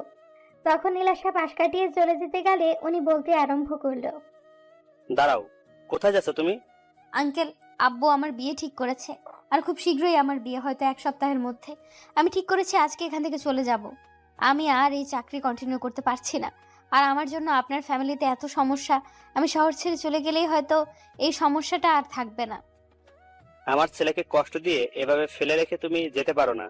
এত কিছু যখন তোমার জন্য হয়েছে, তাহলে তোমাকেই সবটা ঠিক করতে হবে। আফজাল সাহেবের এরকম ধারা কথাতে নীলাশা সহ সবাই বেশ অবাক হয়ে গেল। আর ঈশানের আব্বুর মুখের দিকে তাকিয়ে রইল। তখন নীলাশা বলতে আরম্ভ করলো, আঙ্কেল, আপনি কি বলছেন? আমি কিছুই বুঝতে পারছি না। সেটা পরে বুঝতে পারবে, কথাটা আজকে বলতে চাচ্ছিলাম না। কিন্তু তোমরা যা শুরু করেছো, তাতে হয়তো আমার ছেলেটাকে ওর আম্মুকে আমি শান্ত করতে পারবো না। শোনো, আমি কালকে তোমাদের বাসায় গিয়েছিলাম, তোমার আব্বুর সাথে কথা বলেছি। সব শোনার পর উনি বিয়েতে রাজি হয়েছে। আমি অন্যায় করেছি আমার ছেলেকে এভাবে তোমার থেকে দূরে সরিয়ে দিয়ে। বুঝতে পারিনি আমার ছেলেটা এত বেশি পাগলামি করবে। তুমি প্লিজ ওকে এভাবে দূরে সরিয়ে দিও না। আমি মানছি আমি অন্যায় করেছি, তার শাস্তি তোমরা আমাকে দাও। তারপরও ওর উপর রাগ করে থেকো না। কি সব বলছেন আঙ্কেল? আপনি বুঝতে পারছেন আমি একটা গরিব ঘরের মেয়ে, তার উপর হসপিটালের সামান্য একজন নার্স, সে কিনা আপনার ছেলেকে ভালোবাসা তো দূরে থাক, আপনার বাসার কাজের মেয়ে হওয়ারও যোগ্যতা রাখে না। তাহলে আপনি কি করে আপনার ছেলের পাশে আমাকে মেনে নেবেন বলেন? আপনার স্ট্যাটাসে লাগবে না? নীলাশা কথাগুলো বলেই কান্না করতে লাগলো। তখন আব্বু ওর সামনে হাত জোড় করে বলল, মামুনি, এসব কথা বলে আমাকে আর লজ্জা দিও না। আমি অনেক বড় ভুল করেছি। আমার ছেলেকে এভাবে কষ্ট দিয়ে আমি অনেক বড় অন্যায় করেছি। তুমি প্লিজ আমাকে মাফ করে দাও। আমি তোমার আব্বু আম্মুকে রাজি করিয়েছি। তুমি অন্তত বিয়েতে বারণ করে দিও না। তুমি আমার ছেলেটার মুখের দিকে তাকিয়ে হলেও বিয়েতে হ্যাঁ বলে দাও। তুমিও তো ওকে ভালোবাসো। আমি তোমার চোখের দিকে তাকিয়ে বুঝতে পারছি তোমার চোখে ওর জন্য অসম্ভব রকমের মায়ের ভালোবাসা জড়িয়ে আছে। প্লিজ ওকে আর কষ্ট দিও না।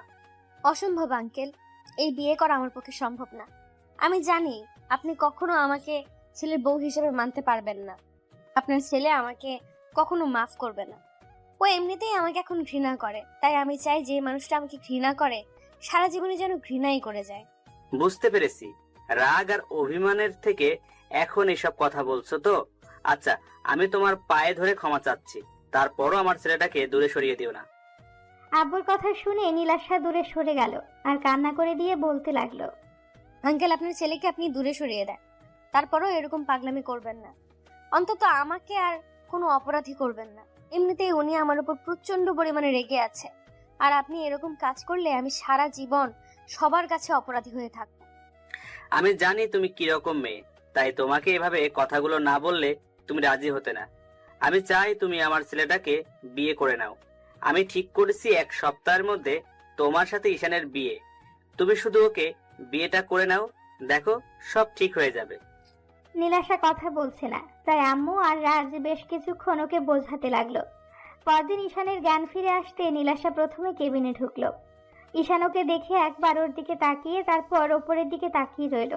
তখন নীলাশা ওর পাশে বসে একটা হাত 2 হাতের মুঠোয় নিতেই ঈশান হাতটা ছাড়িয়ে নিল আর নীলাশা বলতে আরম্ভ করলো, রাগ করে আছো আমার উপর? থাকো, সমস্যা নেই, কিন্তু একটু কথা বলো আমার সাথে। দেখো, তুমি এইভাবে আমাকে দূরে সরিয়ে দিতে চাইছো, তাতেও সমস্যা নেই। একটু কথা বলো, আমার জন্যই তো তুমি কষ্ট পাচ্ছ। দেখো, এই কষ্টটা আর থাকবে না। তোমার আব্বু সবটা মেনে নিয়েছে, আর আমাদের বিয়েটাও কালকে ঠিক করে আসছে। নীলাশার কথাতে ঈশান ওর দিকে তাকালো। খেয়াল করলো নীলাশার চোখে মুখে একটা অসম্ভব রকমের খুশির ছাপ। তখন ঈশান একটা তাচ্ছিল্যের হাসি দিয়ে বলল, দেখেন, মজা করবেন না। আমার মধ্যে সব মজা করার মতো কোনো শক্তি আর অবশিষ্ট নেই। মরেই যেতাম, শুধু আম্মুর জন্য সুইসাইডটাই করিনি। এসব কথা বলে আমাকে হাসাবেন না। আমার মধ্যে হাসার মতো কোনো শক্তি নেই। আপনি যে আমাকে ভালোবাসেন না সেটা আমি জানি।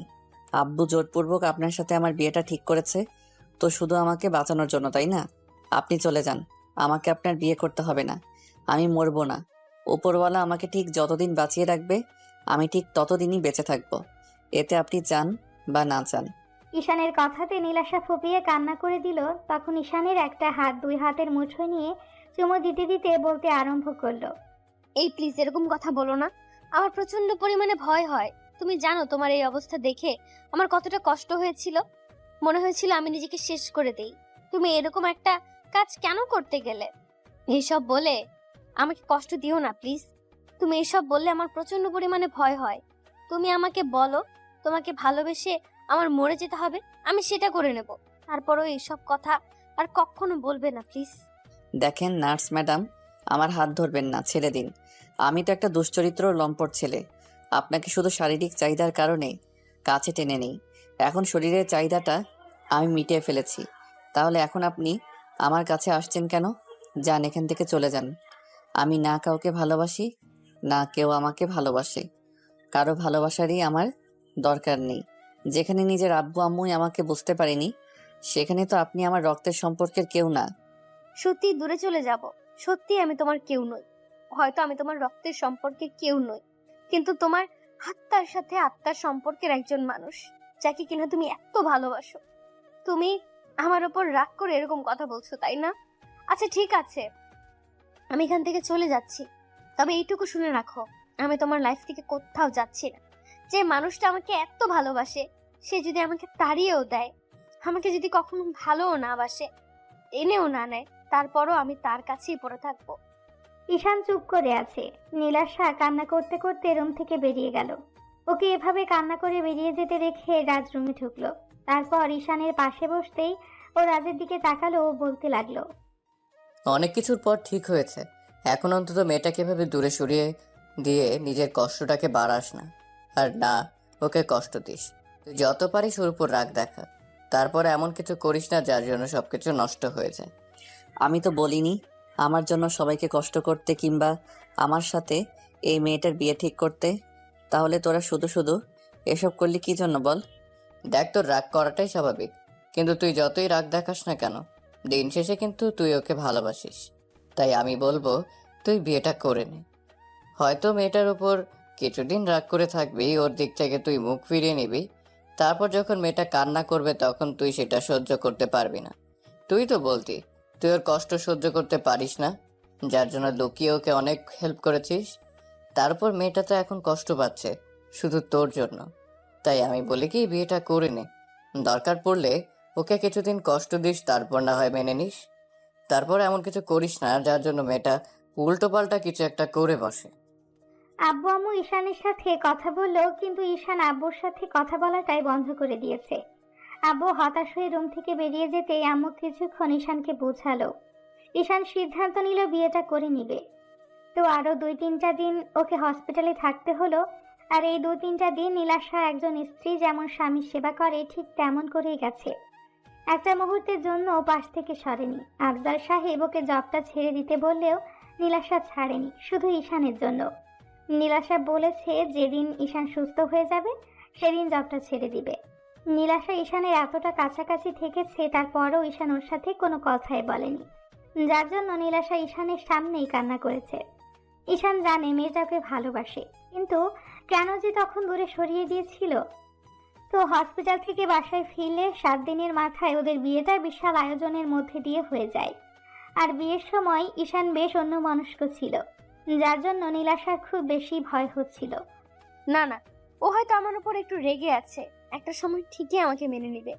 ঈশান তো আমাকে প্রচন্ড পরিমাণে ভালোবাসে, তাহলে ইগনোর কেন করবে? বিয়ের সব কার্যক্রম শেষ করে ঈশান নীলাশাকে নিয়ে বাসায় আসে। তারপর আম্মুদের বরণ করলে সব ফর্মালিটি শেষে ঈশান একাই ছাদে চলে যায়। গিয়ে দেখে ওর বন্ধুরা বসে আড্ডা দিচ্ছে। ঈশানও অনেকদিন পর বন্ধুদের সাথে প্রাণ খুলে আড্ডা দিল। রাজ ঈশানকে অনেক বোঝালো আর নীলাশাকে কষ্ট না দিতে বারণ করলো। ঈশান কোনো কথাই বলল না। 12টার দিকে আম্মু এসে ডেকে গেলে ঈশানও বাধ্য ছেলের মতো রুমে চলে আসে। দরজা আটকে দিয়ে বিছানার দিকে তাকালো। নীলাশা বিছানার মাঝখানে বসে যে ইয়া বড় একটা ঘোমটা দিয়ে বসে আছে। ঈশানের মনে হচ্ছিল একটা পরী বসে আছে। ঈশান একবার ওর দিকে তাকালো। তাকাতে নীলাশার করা অবহেলা আর ওর দেওয়া কষ্টগুলোর কথাগুলো মনে পড়ে গেল। মনে হতে লাগলো এই মেয়েটাকে এত ভালোবাসে আর সে ওকে এমন করে কষ্ট দিল। তো ঈশান এসে নীলাশার সামনে দাঁড়াতেই ও উঠে এসে ঈশানের পায়ে হাত দিয়ে সালাম করতে গেল। তখন ঈশান বলল, থাক, যাকে ভালোবাসো না তাকে এত বেশি সম্মান দেখাতে হবে না। ঈশান কথাগুলো বলে আলমারির দিকে চলে গেল আর নীলাশা সেখানেই মাথা নিচু করে দাঁড়িয়ে রইল। ঈশান কথাগুলো বলে আলমারির দিকে চলে গেল আর নীলাশা সেখানেই মাথা নিচু করে দাঁড়িয়ে রইল। ঈশানের মুখে এমন কথা শুনেই নীলাশার বুকের ভেতরটা কেঁপে উঠেছিল। ঈশান আলমারি থেকে কিছু একটা বের করে এনে তারপর বিছানার উপর রেখে নীলাশার হাত ধরে টানতে টানতে ওকে বিছানায় মুখোমুখি বসিয়ে দিয়ে অনেকগুলো টাকা বের করে ওর সামনে রেখে বলতে লাগলো, এটা তোমার দেনমোহরের টাকা, পরিশোধ করে দিলাম। এতে আমি বেঁচে থাকি কিংবা মরে যাই, তারপরও তোমার আর কোনো দাবি দাওয়া আমার কাছে থাকবে না। ঈশান কথাগুলো বলতেই নীলাশা হাত দিয়ে ওর মুখটা আটকে দিল। কান্না করে দিয়ে বলতে লাগলো, এই তুমি এসব কি বলছো? প্লিজ এগুলো বলো না। তুমি জানো না এগুলো বললে আমার কষ্ট হয়। প্লিজ এইসব বাজে বাজে কথা বলো না। তুমি রাগ করে আছো আমার উপর, কিন্তু তাই বলে এইসব কি বলতেছো তুমি? থাক, এখন আর ভালোবাসা দেখাতে হবে না। বিয়ে হয়েছে তো এখন স্ত্রীর দায়িত্বটা পালন করছেন, তাই না? এই মিথ্যে ভালোবাসাটা আর আমাকে দেখাতে হবে না। নীলাশা কান্না করতে লাগলো। তখন ঈশান ওকে রেখে বিছানা থেকে একটা বালিশ আর একটা চাদর নিয়ে যখনই সোফার দিকে যেতে নিবে তখনই নীলাশা ঈশানের একটা হাত ধরলো আর কান্না করে করে বলতে লাগলো, এই তুমি এদিকে কোথায় যাচ্ছ? তোমার কি মনে হয় এত কিছুর পরও আমি তোমাকে বউ হিসেবে মেনে নিব আর তোমাকে ভালোবাসবো? সেটা তোমার ভুল ধারণা। আমার ভালোবাসাটা ওই দিনই মরে গেছে যেদিন তুমি আমাকে ওরকম বাজে কথাগুলো শুনিয়েছ, দূরে সরিয়ে দিয়েছ। যার জন্য এতটা যন্ত্রণাটা পেয়েছি, কিন্তু ভালোবাসাটা তার জন্য বেঁচে নেই। এখন শুধু পাহাড় সমান ঘৃণাটাই তোমার জন্য বেঁচে আছে। না না, তুমি রাগ করে এসব কথা বলছো তাই না? প্লিজ এরকম কিছু বলো না। আমার না প্রচন্ড পরিমাণে কষ্ট হবে। তুমি তো জানো আমি তোমার দেওয়া কষ্টটা সহ্য করতে পারি না। লিখে নাও, এখন থেকে শুধু আমার বাজে চেহারাটাই শুধু তুমি দেখতে পাবে। ওই জন্য বলেছিলাম যে আমাকে বিয়ে করার দরকার নেই। তাছাড়া এখন তো তোমাকে আর ভালোবাসি না। তার উপর তোমাকে তাহলে একটা সময় যে তোমার দেওয়া কষ্টটা আমিও সহ্য করতে পারতাম না, যার জন্য মরতে বসেছিলাম। তারপরও তুমি একটু দয়া করনি, আমার ভালোবাসাটা পর্যন্ত ভিক্ষা দাওনি। আম্মু পর্যন্ত তোমার পায়ে ধরতে গেছিল, আর তুমি নিজের জেদের কাছে অটল ছিলে। তাহলে এখন কেন আসছো আমার লাইফে? আমার ভালোবাসাটাকে তুমি পায়ে মারিয়ে দিয়েছো। তাহলে আর এই ভালোবাসাটা কথা বলে লাভ কি? তুমি প্লিজ এমন করে বলিও না। আমি অনেক অনেক অন্যায় করেছি, তার জন্য তুমি শাস্তি দাও। তারপরও এরকম একটা রাতে তুমি আমার থেকে দূরে সরে যেও না। তুমি জানো এই রাত নিয়ে মেয়েদের কত স্বপ্ন থাকে। প্লিজ তুমি আমাকে এমন করে দূরে সরিয়ে দিও না। আমি তো ইচ্ছে করে এমন কিছু করিনি। তাহলে তুমি কেন আমাকে কষ্ট দিয়ে দিবে বলো? না না, আমি তোমাকে কষ্ট দিচ্ছি না। কষ্টটা তুমি নিজেই তৈরি করেছো, আর আমি সবটা জানতাম। হ্যাঁ, তুই মানতে চাইলে আমাকে সবটা বলতে যে আব্বু এগুলো বারণ করেছে, আর তুমি তোমার অবস্থানের কথা ভেবে কিছু করতে পারছো না।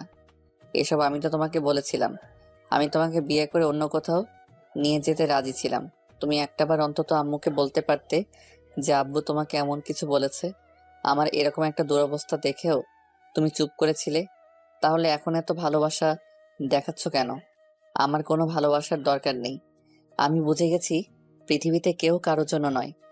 ঈশা নীলাশার হাতটা ছাড়িয়ে নিয়ে সোফায় শুয়ে পড়ল, আর নীলাশা ফুপিয়ে কান্না করতে লাগলো। ঈশান কোনো কথাই বলল না, কিছুক্ষণের মধ্যেই ঘুমিয়ে পড়ল। নীলাশা ঈশানের পায়ের কাছে বসে জড়িয়ে ধরে কান্না করতে লাগলো। তারপর মাঝরাতের দিকে যখনই নীলাশার মনে হলো যে ঈশান প্রচণ্ড পরিমাণে রাগ করে আছে, নীলাশা তাহাজ্জুদের নামাজে দাঁড়িয়ে গেল।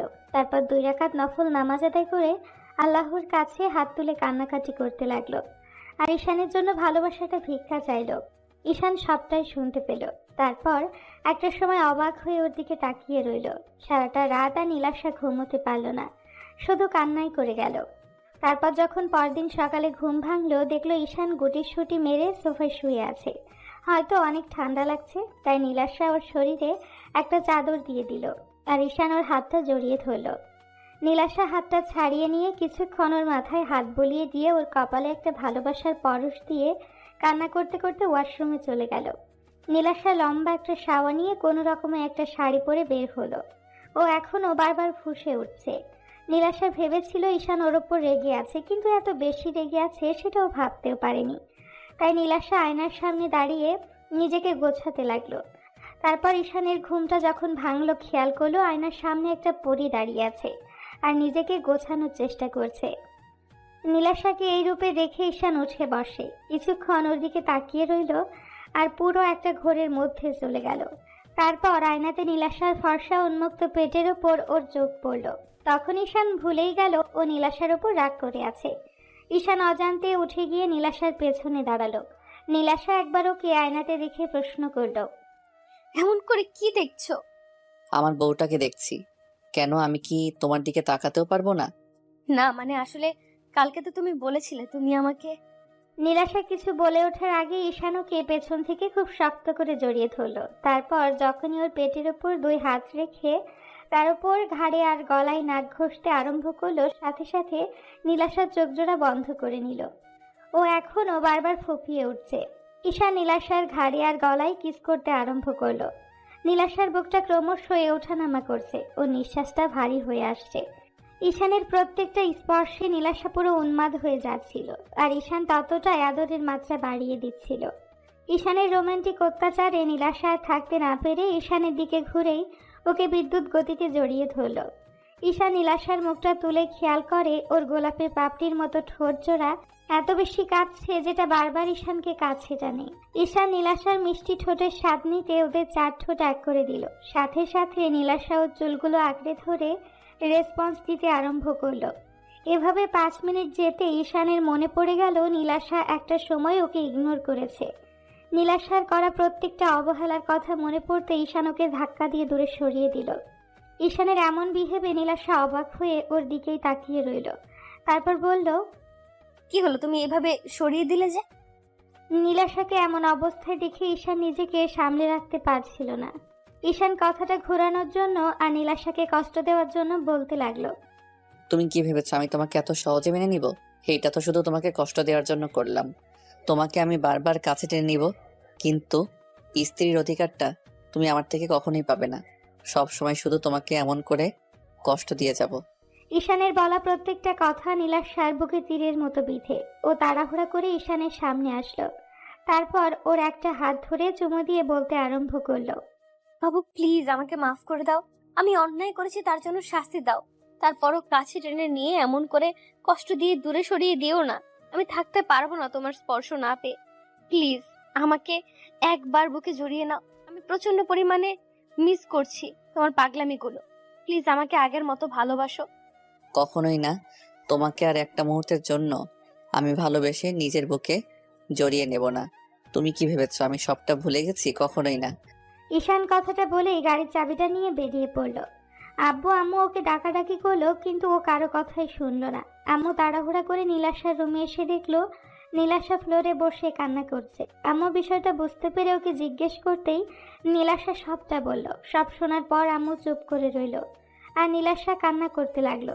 আম্মু ওর পাশে বসে ওর মাথায় হাত বুলিয়ে দিয়ে বলতে লাগলো, মামুনি, তুমি শান্ত হও। দেখো, ঈশান তোমার উপর রাগ করে আছে। একটু কষ্টটা সহ্য করে নাও। এতগুলো দিন ধরে ছেলেটা রাগটা জমিয়ে রেখেছে। তুমি হয়তো জানো ওর রাগটা একটু বেশি, তার জন্য হয়তো তোমাকে এমন করে কষ্ট দিল। তুমি কান্নাকাটি করো না, দেখো সব ঠিক হয়ে যাবে। আম্মু, আমি যে আর পারছি না। তোমার ছেলে আমাকে এমন করে ইগনোর করলে আমি কি করে সেটা সহ্য করব বলো? আমার মরে যেতে ইচ্ছে করে। ও কালকে রাত থেকে আমার সাথে মিসবিহেভ করছে, সেটাও আমি মেনে নিয়েছি। আর আজকে আমাকে এমন করে কাছে টেনে নিয়ে দূরে সরিয়ে দিল।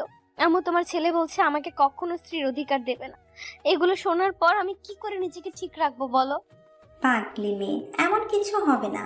তুমি ঠিক ওকে মানিয়ে নিতে পারবে। দেখো, ওই একটু পরে এসে তোমাকে সরি বলে দিবে। আম্মু নীলাশাকে বুঝিয়ে তারপর ওকে খাবারটা নিজ হাতে খাইয়ে দিল। আম্মু নীলাশার কান্নাকাটি দেখে ঈশানকে কল করে বাসায় আসতে বলল। ঈশান কোনো কথা না বলে ফোনটা কেটে দিল। আম্মু রাজকে ফোন করে ঈশানকে বাসায় পাঠিয়ে দিতে বলল। রাজ ঈশানকে খুঁজে বের করে কিছুক্ষণ ওকে বোঝালো। তারপর সারাটা দিন ঈশান আর বাসায় ফিরল না, যার জন্য নীলাশা সারাদিনই কান্না করলো। তারপর সন্ধ্যের দিকে ঈশান বাসায় ফিরতে নীলাশা দৌড়ে গিয়ে সবার সামনে ওকে জড়িয়ে ধরে কান্না করে বলতে লাগলো, বাবু আমাকে মাফ করে দাও, রাগ করে থাকলে তার জন্য শাস্তি দাও। তারপরও এভাবে নিজেকে কষ্ট দিও না। তুমি সারা দিন বাসায় নেই, জানো আমি কতটা টেনশন হচ্ছিল আমার। তুমি তো এখন আমাকে কষ্ট দিতে পারো, সেটা কাছে থেকে দাও। তুমি বলেছো আমাকে কষ্ট দিবে, যত পারো কষ্ট দাও, আমি সব সহ্য করে নিব। তারপর এইভাবে দূরে দূরে থেকো না। আমার কতটা টেনশন হচ্ছিল তোমার জন্য তুমি জানো না কলিজা। আমি এইসব নিতে পারছি না, প্লিজ এরকম পাগলামি করো না জান। ঈশান নীলাশাকে ছাড়িয়ে নিয়ে রুমে চলে গেল আর নীলাশা সেখানেই দাঁড়িয়ে কান্না করতে লাগলো। আম্মুকে বুঝিয়ে রুমে পাঠিয়ে দিল। ঈশান ফ্রেশ হয়ে বেরিয়ে আসতেই নীলাশা ওর পাগুলো জড়িয়ে ধরলো আর কান্না করে বলতে লাগলো, তুমি আমার সাথে এরকম করছো কেন? বুঝতে পারছো না তোমার পাগলিটার কষ্ট হচ্ছে? প্লিজ বাবু পাগলামি করো না, আমি তোমার ইগনোরটা নিতে পারছি না। দরকার পড়লে তুমি আমাকে নিজ হাতে শেষ করে দাও, তারপরে এই কষ্টটা দিও না। তুমি আমার এতটা কাছে থেকেও এত বেশি দূরে সরিয়ে যাচ্ছ কেন? আমি থাকতে পারছি না তোমাকে ছাড়া কলিজা। বলেছি না আমি তোমাকে কষ্ট দিব। এখন থেকে দেখবে কষ্ট কাকে বলে। এর থেকে বেশি কষ্ট তোমাকে দিব। তুমি না পাবে আমার ভালোবাসা, না পারবে আমার সাথে থাকতে। দাও, আরো কষ্ট দাও, তারপরও নিজেকে আমার থেকে দূরে সরিয়ে দিও না। আমাকে ইগনোর করে নিজেকে কষ্ট দিও না। আমি জানি তুমি আমাকে কষ্ট দিয়ে নিজেও ভালো নেই, যত পারো কষ্ট দাও। তারপরও এভাবে রাগ করে থেকো না। আমি তো জানি তুমি কত বেশি কষ্ট পেয়েছো, কষ্ট পাচ্ছ। আমি বুঝতে পেরেছি তুমি হয়তো আমাকে কখনোই ভালোবাসবে না, তাই না? আচ্ছা ঠিক আছে, কালকে আমি বাসায় চলে যাব আর এই শহর ছেড়েও চলে যাব, তোমার লাইফ থেকে চলে যাব। একবার কষ্ট পাবো সেটাই না হয় সহ্য করে নিব। তোমার থেকে দূরে সরে থাকলে তুমি বুঝতে পারবে আমার কতটা কষ্ট হচ্ছে। জবে থেকে তোমাকে দূরে সরিয়ে দিয়েছি সেদিন থেকে তুমি যতটা কষ্ট পেয়েছো তার সমপরিমাণ কষ্ট আমিও পেয়েছি। হয়তো নিজেকে কষ্ট দিতে পারিনি, আবার ধরেও রাখতে পারিনি। প্রত্যেকটা রাতে আমি তোমার জন্য কান্না করেছি, সেটা শুধু উপরওয়ালাই জানে। আমি তোমাকে বোঝাতে পারিনি, আর তুমি আমাকে এমন করে ইগনোর করছো। আমি তোমার এই কয়েকটা দিনের অবহেলাটা নিতে পারছি না, তাহলে সারা জীবন তোমার সাথে থেকে এত কষ্ট কি করে সহ্য করব? আমি খুব শীঘ্রই মরে যাব, দেখো। তোমার এই অবহেলাটা নিতে পারবো না, তোমার থেকে হারিয়ে যাব, খুব বেশি কষ্ট পাবে তুমি। আর আমাকে হারিয়ে ফেলার পর বুঝতে পারবে আমি তোমাকে কতটা ভালোবাসতাম। ঈশান নীলাশার কথাটা শুনেই ও চুলের মুঠি ধরে টেনে ওঠালো, তারপর উঠিয়ে ওর গালে সজোরে কয়েকটা থাপ্পড় মেরে দিল। সাথে সাথে তারপর ওর মুখের কাছে মুখটা এনে রাগী কণ্ঠে বলতে লাগলো, তোর সাহস কি করে হয় তুই এরকম কথা বলিস? তুই মরতে পারবি না, আমি তোকে মরতে দেব না। তোর সাহস কি করে হয় আমাকে ছেড়ে যাওয়ার কথা বলিস? তুমি আমাকে এমন করে কষ্ট কেন দিতেছ?